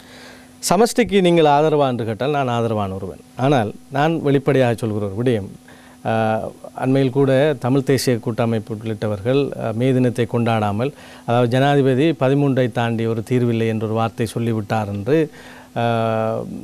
இவ்வளவு காலமும் சமஷ்டிக்காக ஒரு வரைவை வரைந்தவர், நல்லாட்சியின் போது டிராஃப்டிங் செய்தவர், இப்போது சமஷ்டி 13ஐ திருத்தத்தை தருவதற்காக முன்னிற்கிறார். எனவே நாம் இதை எதிர்க்கிறோம் என்று அவர்கள் சொன்னார்கள். நான் இந்த இடத்திலும் ஒரு சவாலாக சொல்கிறேன், இந்தியா அரசாங்கம் இதுவரையிலும் 13ஐ தாண்டிய ஒரு தீர்வை வாக்குறுதியாக கொடுக்கவே இல்லை தமிழ் தரப்புக்கு. அவர்கள் தெளிவாக இருக்கிறார். 13 உங்களுக்கு முற்று முழுதாக நடைமுறைக்கு வருகிற அளவில் நிறைவேற்றி தருவோம் என்று கூறுகிறார்கள். மஹிந்த ராஜபக்ச அவர்கள் ஜனாதிபதியாக இருந்தபோது, மன்மோகன் சிங் அவர்கள் இங்கே வருகை தந்த இந்தியாவினுடைய முன்னாள் பிரதமர் வந்தபோது 13+ பற்றி பேசினார். அந்த 13+ஐ நாம் அன்று ஏற்க தயாராக இல்லை. இன்று 13ஐ முழுமையாக அமுல்படுத்துங்க என்ற நிலைமையில் நிற்கின்றோம். அவர்கள் சமஷ்டியை தயாராக இருந்தபோது கூட நாங்கள் தனிநாடு கேட்டு நின்றிருந்தோம். இப்படி நம்முடைய அரசியல் பாதையிலே பல தவறுகளை நாம் விட்டிருக்கிறோம். அதை நாம் ஏற்றுக்கொண்டாக வேண்டும். அதுபோல் இந்த 13க்கு மேலே ஒரு தீர்வை இதுவரையிலும் இந்தியா தரவில்லை. எனவே அத்தகைய இந்தியாவினுடைய பின்புலத்தை கொண்டு நாம் சமஷ்டியை நீங்கள் எப்படி எதிர்பார்ப்பீர்கள் என்ற ஒரு கேள்வி இருக்கிறது. எனவே அதிலே இந்தியாவினுடைய நிலைப்பாடு தொடர்பான ஒரு உடன்பாட்டை இவர்கள் எட்ட வேண்டும். வெளியிலே சமஷ்டி இல்லை, அந்த தீர்வில்லை, இந்த தீர்வில்லை, இந்த அரசாங்கம் தரமாட்டாது, இனவாதி என்று இன்னும் 40-50 வருஷம் பேசி கொண்டிருக்காமல் இந்தியா சொல்கிறபடி தான் நாங்கள் கேட்கிறோம், 13ஐ முழுமையாக அமல்படுத்தி தாருங்கள் என்றால் அதனை சரியாக கேட்க வேண்டும். இல்லை சமஷ்டி தான் தீர்வென்றால் சமஷ்டியை தருவதற்கு ரணில் விக்ரமசிங்கே ஜனாதிபதி அவர்கள் மறுக்கிற போன்று ஒரு கருத்தை வெளியிட்டார் என்பதற்காக மே தினத்தை நாங்கள் சுதந்திர தினத்தை பகிஷ்கரிக்கிறோம் என்று சொல்வது உண்மை என்றால், இந்தியா 13க்கு மேல் எங்களுக்கு தீர்வை தரவில்லை, இந்தியாவையும் பகிஷ்கரிக்கிறோம் என்று உங்களால் சொல்ல முடியுமா? நான் யதார்த்தமாக கேட்கிறேன். யதார்த்தவாதி வெகுஜன விரோதியாக நான் இருந்துவிட்டு போகட்டும், யதார்த்தத்தை சொல்கிறேன். எனவே ப்ராக்டிக்கலான ஒரு இடத்துக்குள் தமிழ் தரப்பும் வந்தாக வேண்டும். அதே போன்று ஜனாதிபதி அவர்களும் என்னை கேட்டாலுமே சமஷ்டி என்பது ஒரு நல்லது, ஒரு தீர்வு அது. ஆனால் சமஷ்டியை ஒரு பிழையான கெட்ட வார்த்தையாக சிங்கள சமூகத்திற்குள் விதைத்து விட்டார்கள். இந்த வதக்கொத்து இது மாதிரியான ஒரு விடயமாக பிராந்தியங்களினுடைய ஒருங்கிணைப்பு என்று யூனியன் ஆஃப் ரீஜன் என்று சந்திரிகா பண்டாரநாயக்க தீர்வு கொண்டு வந்தார். அது சமஷ்டியை விட பெஸ்ட்டான ஒரு தீர்வு. அதையும் தமிழர் விடுதலை கூட்டணி என்ற பாராளுமன்றத்திற்கு ஐக்கிய தேசிய கட்சியினுடைய தலைவராக இருந்த எதிர்க்கட்சி தலைவர் இப்போது இருக்கின்ற ஜனாதிபதி அவர்களே எரித்தார் பாராளுமன்றத்துக்கு. அதில் அவர்களும் அதற்கு துணை நின்றார்கள். ஏனென்றால் அன்று எங்களுக்கு அது தேவையில்லை என்று சொன்னோம். இப்படி பல சந்தர்ப்பத்தை விட்டுவிட்டோம். இப்போது கலை யதார்த்தத்தை புரிந்து கொண்டு மிக நியாயமான ஒரு தீர்வை நோக்கி நகர்ந்து இந்த நாட்டிற்காக எல்லா இனமும் இணைந்து செயற்படுகிற ஒரு சூழல் உருவாக வேண்டும் என்பதாக என்னுடைய ஒரு நேற்றும் பார்த்தேன். பாராளுமன்றத்துக்குள் 2 முனைகளிலிருந்து நீ இனவாதி இது தொடர்ச்சியாக நடந்துக்கிட்டே இருக்கு. இங்கே ஒருவர் இருப்பார், அங்கு ஒருவர் இருப்பார். நாம் பேசுவது இனவாதம் என்று அவர் பேசுவது இனவாதம் என்று கை விரல் நீட்டுவதற்கு தயாராக உரிமைகளுக்காக பேசுகிறார்கள். இல்லை, உரிமைகளுக்காக அரசியலுக்காக பேசுகிறார்கள். அப்படித்தான். நீங்கள் பேசுவது இனவாதம் என்று சொல்ல தெரிந்த எமக்கு நாம் பேசுவதில் இனவாதம் இருக்கா என்று தேடுவதற்கு நாம் தயாராக இல்லை. எல்லோரிடம் இருக்கிறது இனவாதம் இல்லை என்று நான் யாரையும் சொல்ல வேண்டேன். எனவே இன்னமும் நாம் இதை பேசி இந்த நாட்டை குட்டிச்சுவராக்காமல் ஒரு தேசமய அரசியலுக்குள் செல்ல வேண்டும். இந்த இனப்பிரச்சினை தீர்வு தொடர்பாக சரியான ஒரு உடன்பாடு எட்டப்பட்டு இதில் எனக்கு நன்றாக தெரியும், நான் ஊடகத்தில் நீங்களும் நன்றாக நாம் சேர்ந்து பயணித்திருந்த காலகட்டத்தில் கூட ஒருமித்த நாடு என்ற சொல்லாடலுக்குள் மிகப்பெரிய ஒரு சலுகைகள் உரிமைகள் அதில் வழங்கப்பட்டிருந்தன, தீர்வுகள் வைத்திருந்தார். பாராளுமன்ற உறுப்பினர் சுமந்திரனுடைய அன்றைய செயற்பாட்டை நான் பாராட்டி வருவேன். ஆனால் அது என்னது ஒருமித்த நாடு என்றால் என்ன என்று வெளியே சொல்ல வேண்டும். இது ஒற்றையாட்சி தான், இது சமஷ்டி இல்லை என்பதாக பெரும்பாலும் தமிழ் தரப்பின் இன்னும் ஒரு பிரிவினரினால் அது அரசியல் நோக்கங்களுக்காக விமர்சனமாக்கப்பட்டு மிக ஒரு ராஜதந்திரமாக நகர்ந்து முடிய வேண்டிய ஒரு விடயம் சிதைந்து போனது. யதார்த்தத்தை நான் சொல்லுவேன். அதுபோல தான் இப்போதும் எதிரெதிர் துருவமாக தமிழ் தரப்புக்குள்ளும் 2-3 துருவம் இப்போ 4 உடைந்து விட்டார்கள். எனவே ஒரு அரசியல் நோக்கத்திற்காக இந்த பிரச்சனைகள் தீர்க்கப்படக்கூடாது என்பதற்காகவே பேசியிருப்பார்கள் என்றால் இதுவும் கடந்து போகும் என்பதை தாண்டி நாம் சொல்வதற்கில்லை. முஸ்லிம்களுக்கான தீர்வு பொதி எப்படி இருக்க வேண்டும்? முஸ்லிம்களுக்கான தீர்வு பொதி என்றால் முதலிலே முஸ்லிம்கள் இந்த சமஷ்டி தீர்வு என்கின்ற ஒரு விடயம் அதிலே ஒரு கருத்து நிலைப்பாட்டை தலைமைகள் இதுவரையிலும் சொல்லவில்லை. என்னை கேட்டால் ஒரு சமஷ்டியாக அது இயங்குவதற்கு இப்பொழுது வட கிழக்கு மாகாணத்திலே கிழக்கு தனியாக இருக்க வேண்டும். இந்த கிழக்கு மாகாணத்திற்கான சகல அதிகாரங்களும் வழங்கப்பட வேண்டும். காணி அதிகாரம் உட்பட போலீஸ் அதிகாரம் இல்லாவிட்டாலும் பரவாயில்லை. 13ஆம் திருத்தத்தில் போலீஸ் அதிகாரமும் வழங்கப்பட்டிருக்குது. இந்தியா போன்ற ஒரு தேசத்துக்கு நீங்கள் சென்றீர்கள் என்றால் போலீஸ் அந்த மாநிலத்தினுடைய போலீஸாக இருக்கும். தமிழ்நாட்டுக்குள்ளே போனால் தமிழ்நாட்டு போலீஸ், கேரளாவுக்கு போனீங்கன்னா கேரளா போலீஸ், ஆந்திராவுக்கு போனால் ஆந்திரா போலீஸ். அப்போ இங்கே போலீஸ் அதிகாரம். ஆனால் நம்மிடம் இந்த போலீஸ் அதிகாரம் தர வேண்டும் என்பதான கோரிக்கை நான் நினைக்கவில்லை, பலரால் முன்வைக்கப்படுவதாக. காணி அதிகாரம் அது மிக முக்கியமான ஒரு விடயம். அதற்கும் இப்பொழுது கான்ஸ்டியூஷனில் மாற்றம் கொண்டு வர வேண்டிய தேவையும் இல்லை. ஒரு ஆணைக்குழு நியமித்து இந்த விடயத்தை செய்ய வேண்டிய ஒரு இம்ப்ளிமெண்டேஷன் பார்ட் மட்டும்தான் இருக்குது. அந்த அதிகாரங்கள் வழங்கப்பட்டு ஒரு சமஷ்டியாக வருகிற போது சமஷ்டியிலே பல பிரிவுகள் இருக்கின்றன. இப்போ நீங்கள் இப்போ கனடாவினுடைய சமஷ்டியை பார்த்தால், அமெரிக்காவினுடைய சமஷ்டியை பார்த்தால், வேறு நாடுகளை பார்த்தால் ஒன்றுக்கொன்று வித்தியாசம். பிரித்தானியா ஒரு ஒற்றையாட்சி, ஆனால் எழுதப்படாத யாப்பு. அந்த ஒற்றையாட்சியில் கொடுக்கப்பட்டிருக்கிற அதிகாரம் சமஷ்டியை விட பெரிதாக இருக்கும். இப்போ நீங்கள் பார்த்தீர்களா இருந்தால் இங்கிலாந்து, ஸ்கொட்லாந்து என்று இந்தியாவினுடைய பிரிவினர்கள், இங்கிலாந்து தனியாக விளையாடும், அயர்லாந்து தனியாக ஒரு மெச்சுக்கு ஒரு நாடாக போவார்கள். ஆனால் அது பெரிய பிரித்தானியாவுக்குள் இருக்கிறது. எனவே இந்த சமஷ்டியின் அளவுகள் இருக்கிறது. இதில் எதை மத்திய அரசு வைத்திருக்க வேண்டும், எதை மாநில அரசு வைத்திருக்க வேண்டும், இந்த அதிகாரத்தை என்பதில் தான் இதில் பிரச்சனைகள் இருக்கின்றன. இப்பொழுது நிதி அதிகாரத்தை மத்திய அரசு வைத்திருக்கும். இந்த அதே போன்று பாதுகாப்பு, தேசிய பாதுகாப்பு அவர்களிடம் இருக்கும். சில நாடுகளிலே சில நிதி அதிகாரங்கள் இவர்களுக்கு வழங்கப்பட்டிருக்கும். இப்போ நம்முடைய கான்ஸ்டியூஷனின் படி பார்த்தால் கூட இந்த 3 வகையான பட்டியல், மாகாண பட்டியல், மத்திய பட்டியல், நடுவில் இருக்கிற பட்டியல், 2க்கும் பொதுவான பட்டியல் என்று இருக்கிறது. உண்மையாகவே 13ஆம் திருத்தம் வந்தபோது நீதிமன்றத்திலே இது சமஷ்டியா ஒற்றையாட்சியா என்ற பெரிய ஒரு வாத விவாதம் போனது. இது சமஷ்டி தன்மை கொண்டதென்று தான் வழக்கு தாக்கல் செய்யப்பட்டது. அதில் 4 நீதியரசர்கள் இது சமஷ்டி தன்மை கொண்டதென்றார்கள். 4 நீதியரசர்கள் இது ஒற்றையாட்சி தன்மை. ஒருவர் சில திருத்தங்களோடு இதை ஒற்றையாட்சியாக மாற்ற வேண்டும் என்ற அடிப்படையில் தான் ஜே.ஆர். ஜெயவர்தன் அவர்கள் அந்த திருத்தத்தை கொண்டு வந்து இது 13 உள்வாங்கப்பட்டது. எனவே அது சமஷ்டியா என்றால் ஆம் என்ற கருத்தின்றும் இருக்கிறது. எனவே போதிய அதிகாரம் இப்பொழுது எங்களுடைய பாடசாலை கல்வியாக இருக்கலாம், சுகாதாரமாக இருக்கலாம், மாகாணத்திற்கென்று நியாயமான அதிகாரங்கள் வழங்கப்பட்டிருக்கின்றன. அவை இன்னும் அதிகமான அதிகாரங்கள், அதில் நிறைய தவறுகள், நிறைய விடயங்கள் வழங்கப்பட வேண்டும் என்ற கோரிக்கைகள் இருக்கின்றன. அவைகள் செய்யப்பட்டு 13ஆம் திருத்தமே 13+ என்பது கிட்டத்தட்ட ஒரு சமஷ்டி தான் நான் பார்த்தேன் அன்றைய நிலையில். எனவே மிகச் சரியாக நமக்கு எதை வேண்டும் என்று கேட்டு அது வழங்கப்படுமாக இருந்தால் நம்மள எந்த பிரச்சனையும் இல்லை. ஏனைய மாகாணங்களில் இருக்கின்றவர்கள் கூட மாகாண சபை முறைமை இருக்க வேண்டும் என்று பெரும்பான்மை முதலமைச்சர்கள் கொடுத்த கடிதம் இருக்கிறது. அவைகளை கொண்டு மாகாண சபை முறைமையை மிகச்சரியாக பலப்படுத்தினாலே நமக்கு போதிய அதிகாரமாக அது இருக்கும் என்பது என்னுடைய நம்பிக்கை.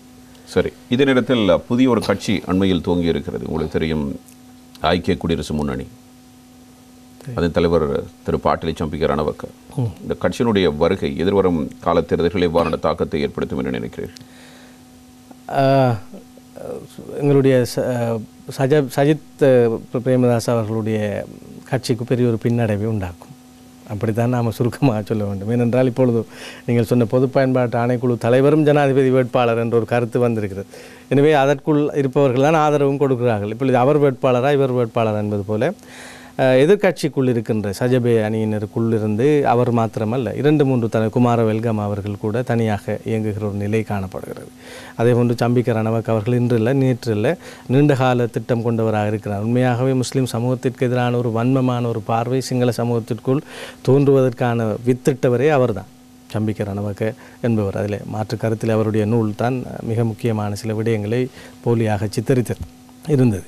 எனவே அவருக்கு உச்சபட்சமாக இந்த நாட்டின் தலைமையாக வேண்டும் என்ற கனவோடு அவர் தொடங்கியிருக்கலாம். அது எல்லாமே இந்த பொருளாதார நிலைமையை சரி செய்து இந்த நாட்டினுடைய ஜனாதிபதி எப்படி இதனை கொண்டு சேர்க்கிறார் என்பதில் தான் இருக்கிறார். அதனுடைய முடிவிலே மிகச் சிறந்த முறையில் இது வழிநடாத்தப்படுமாக இருந்தால் மற்ற எல்லா கட்சிகளும் இயக்கங்களும் புஸ்வானமாகிவிடும்.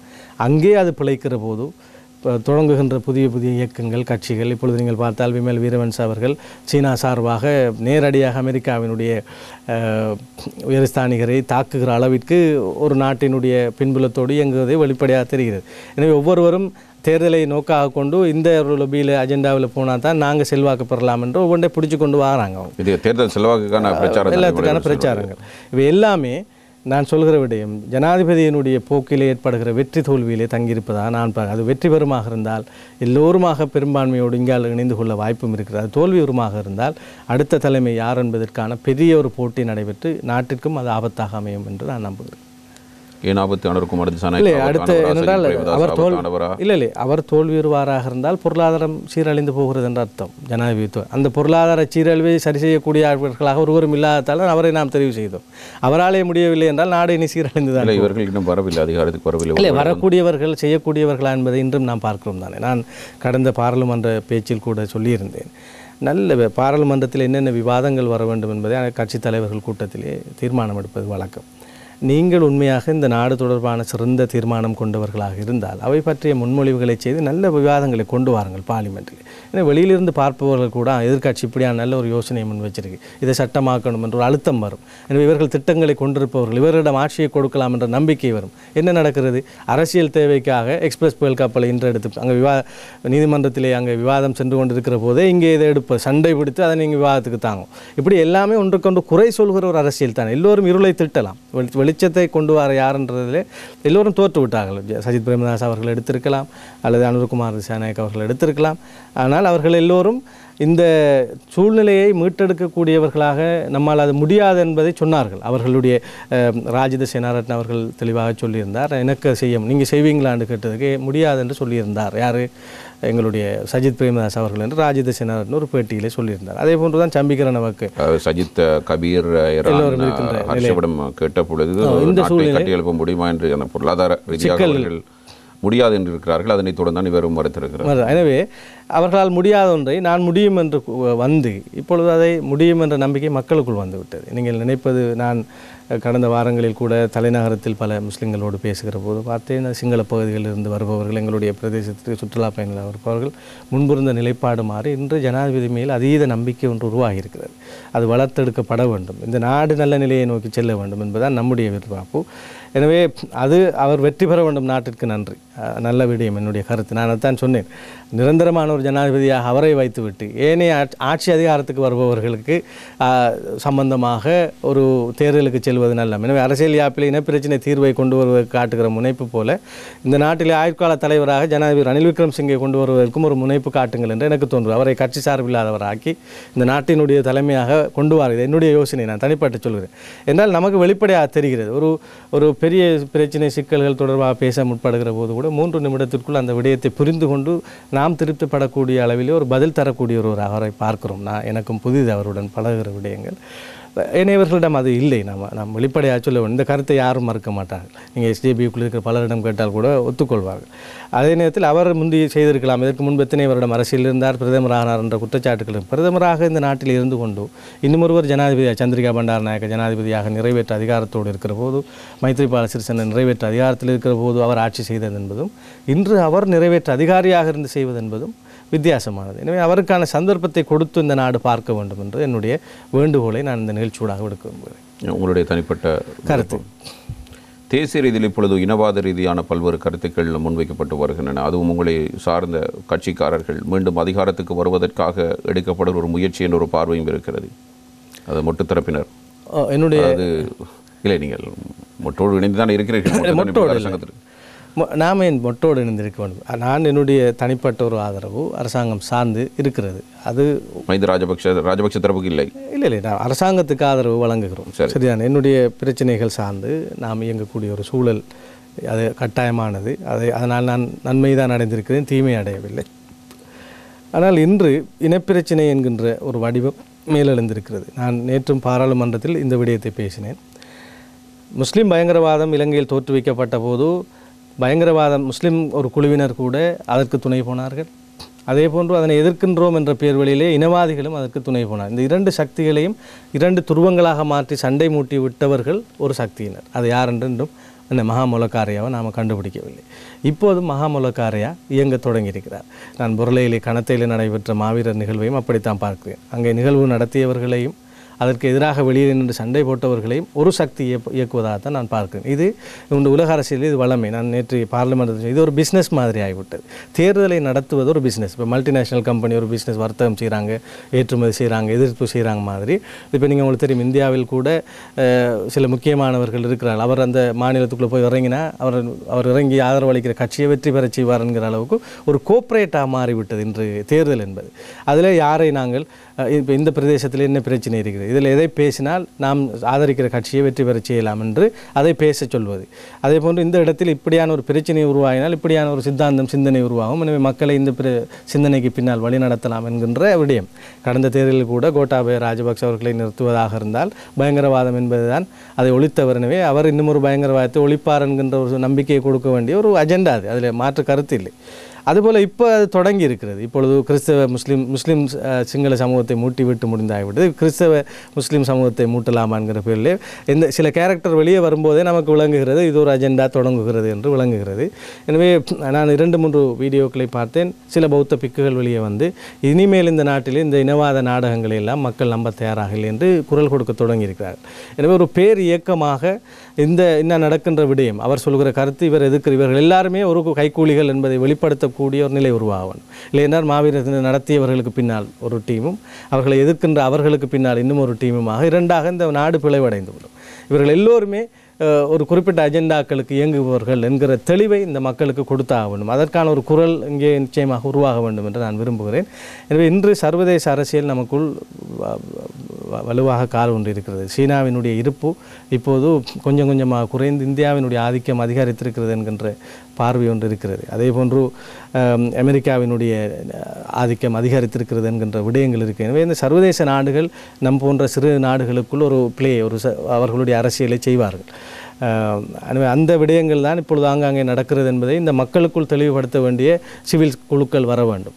அந்த அப்படியான குழுக்களில் ஏதோ இந்த குழுக்கள் எல்லாமே என்னவென்றால் ஒரு பட்டாவர்த்தனமாக ஒரு குறிப்பிட்ட சாராரை எதிர்க்கிற என்கிற நிலைமையை தாண்டி இந்த அரசியலிலே மறைகரங்களாக இயங்குகின்ற சக்திகள் பற்றி பேசுகிற நிலைமைகள் வெளியே உருவாக வேண்டும் என்று நான் விரும்புகிறேன். நன்றி பாராளுமன்ற உறுப்பினர் முஷாரப் அவர்களே. நீங்கள் இதுவரையும் நம்மோடு இணைந்து கொண்டு பல்வேறுபட்ட கருத்துக்களை பகிர்ந்து கொண்டிருந்தீர்கள். மற்றும் ஒரு நிகழ்ச்சியில் மீண்டும் உங்களை சந்திப்போம் என நம்பிக்கையோடு விடைபெற்றுக் கொள்கிறோம். நன்றி, வணக்கம். வணக்கம். இத்துடன் அதிர்வு அதிகாரம் 2 நிகழ்ச்சி நிறைவுக்கு வருகிறது. மற்றும் ஒரு நிகழ்ச்சியில் மீண்டும் சந்திப்போம் என்ற நம்பிக்கையோடு விடைபெற்றுக் கொள்கிறோம். நன்றி, வணக்கம்.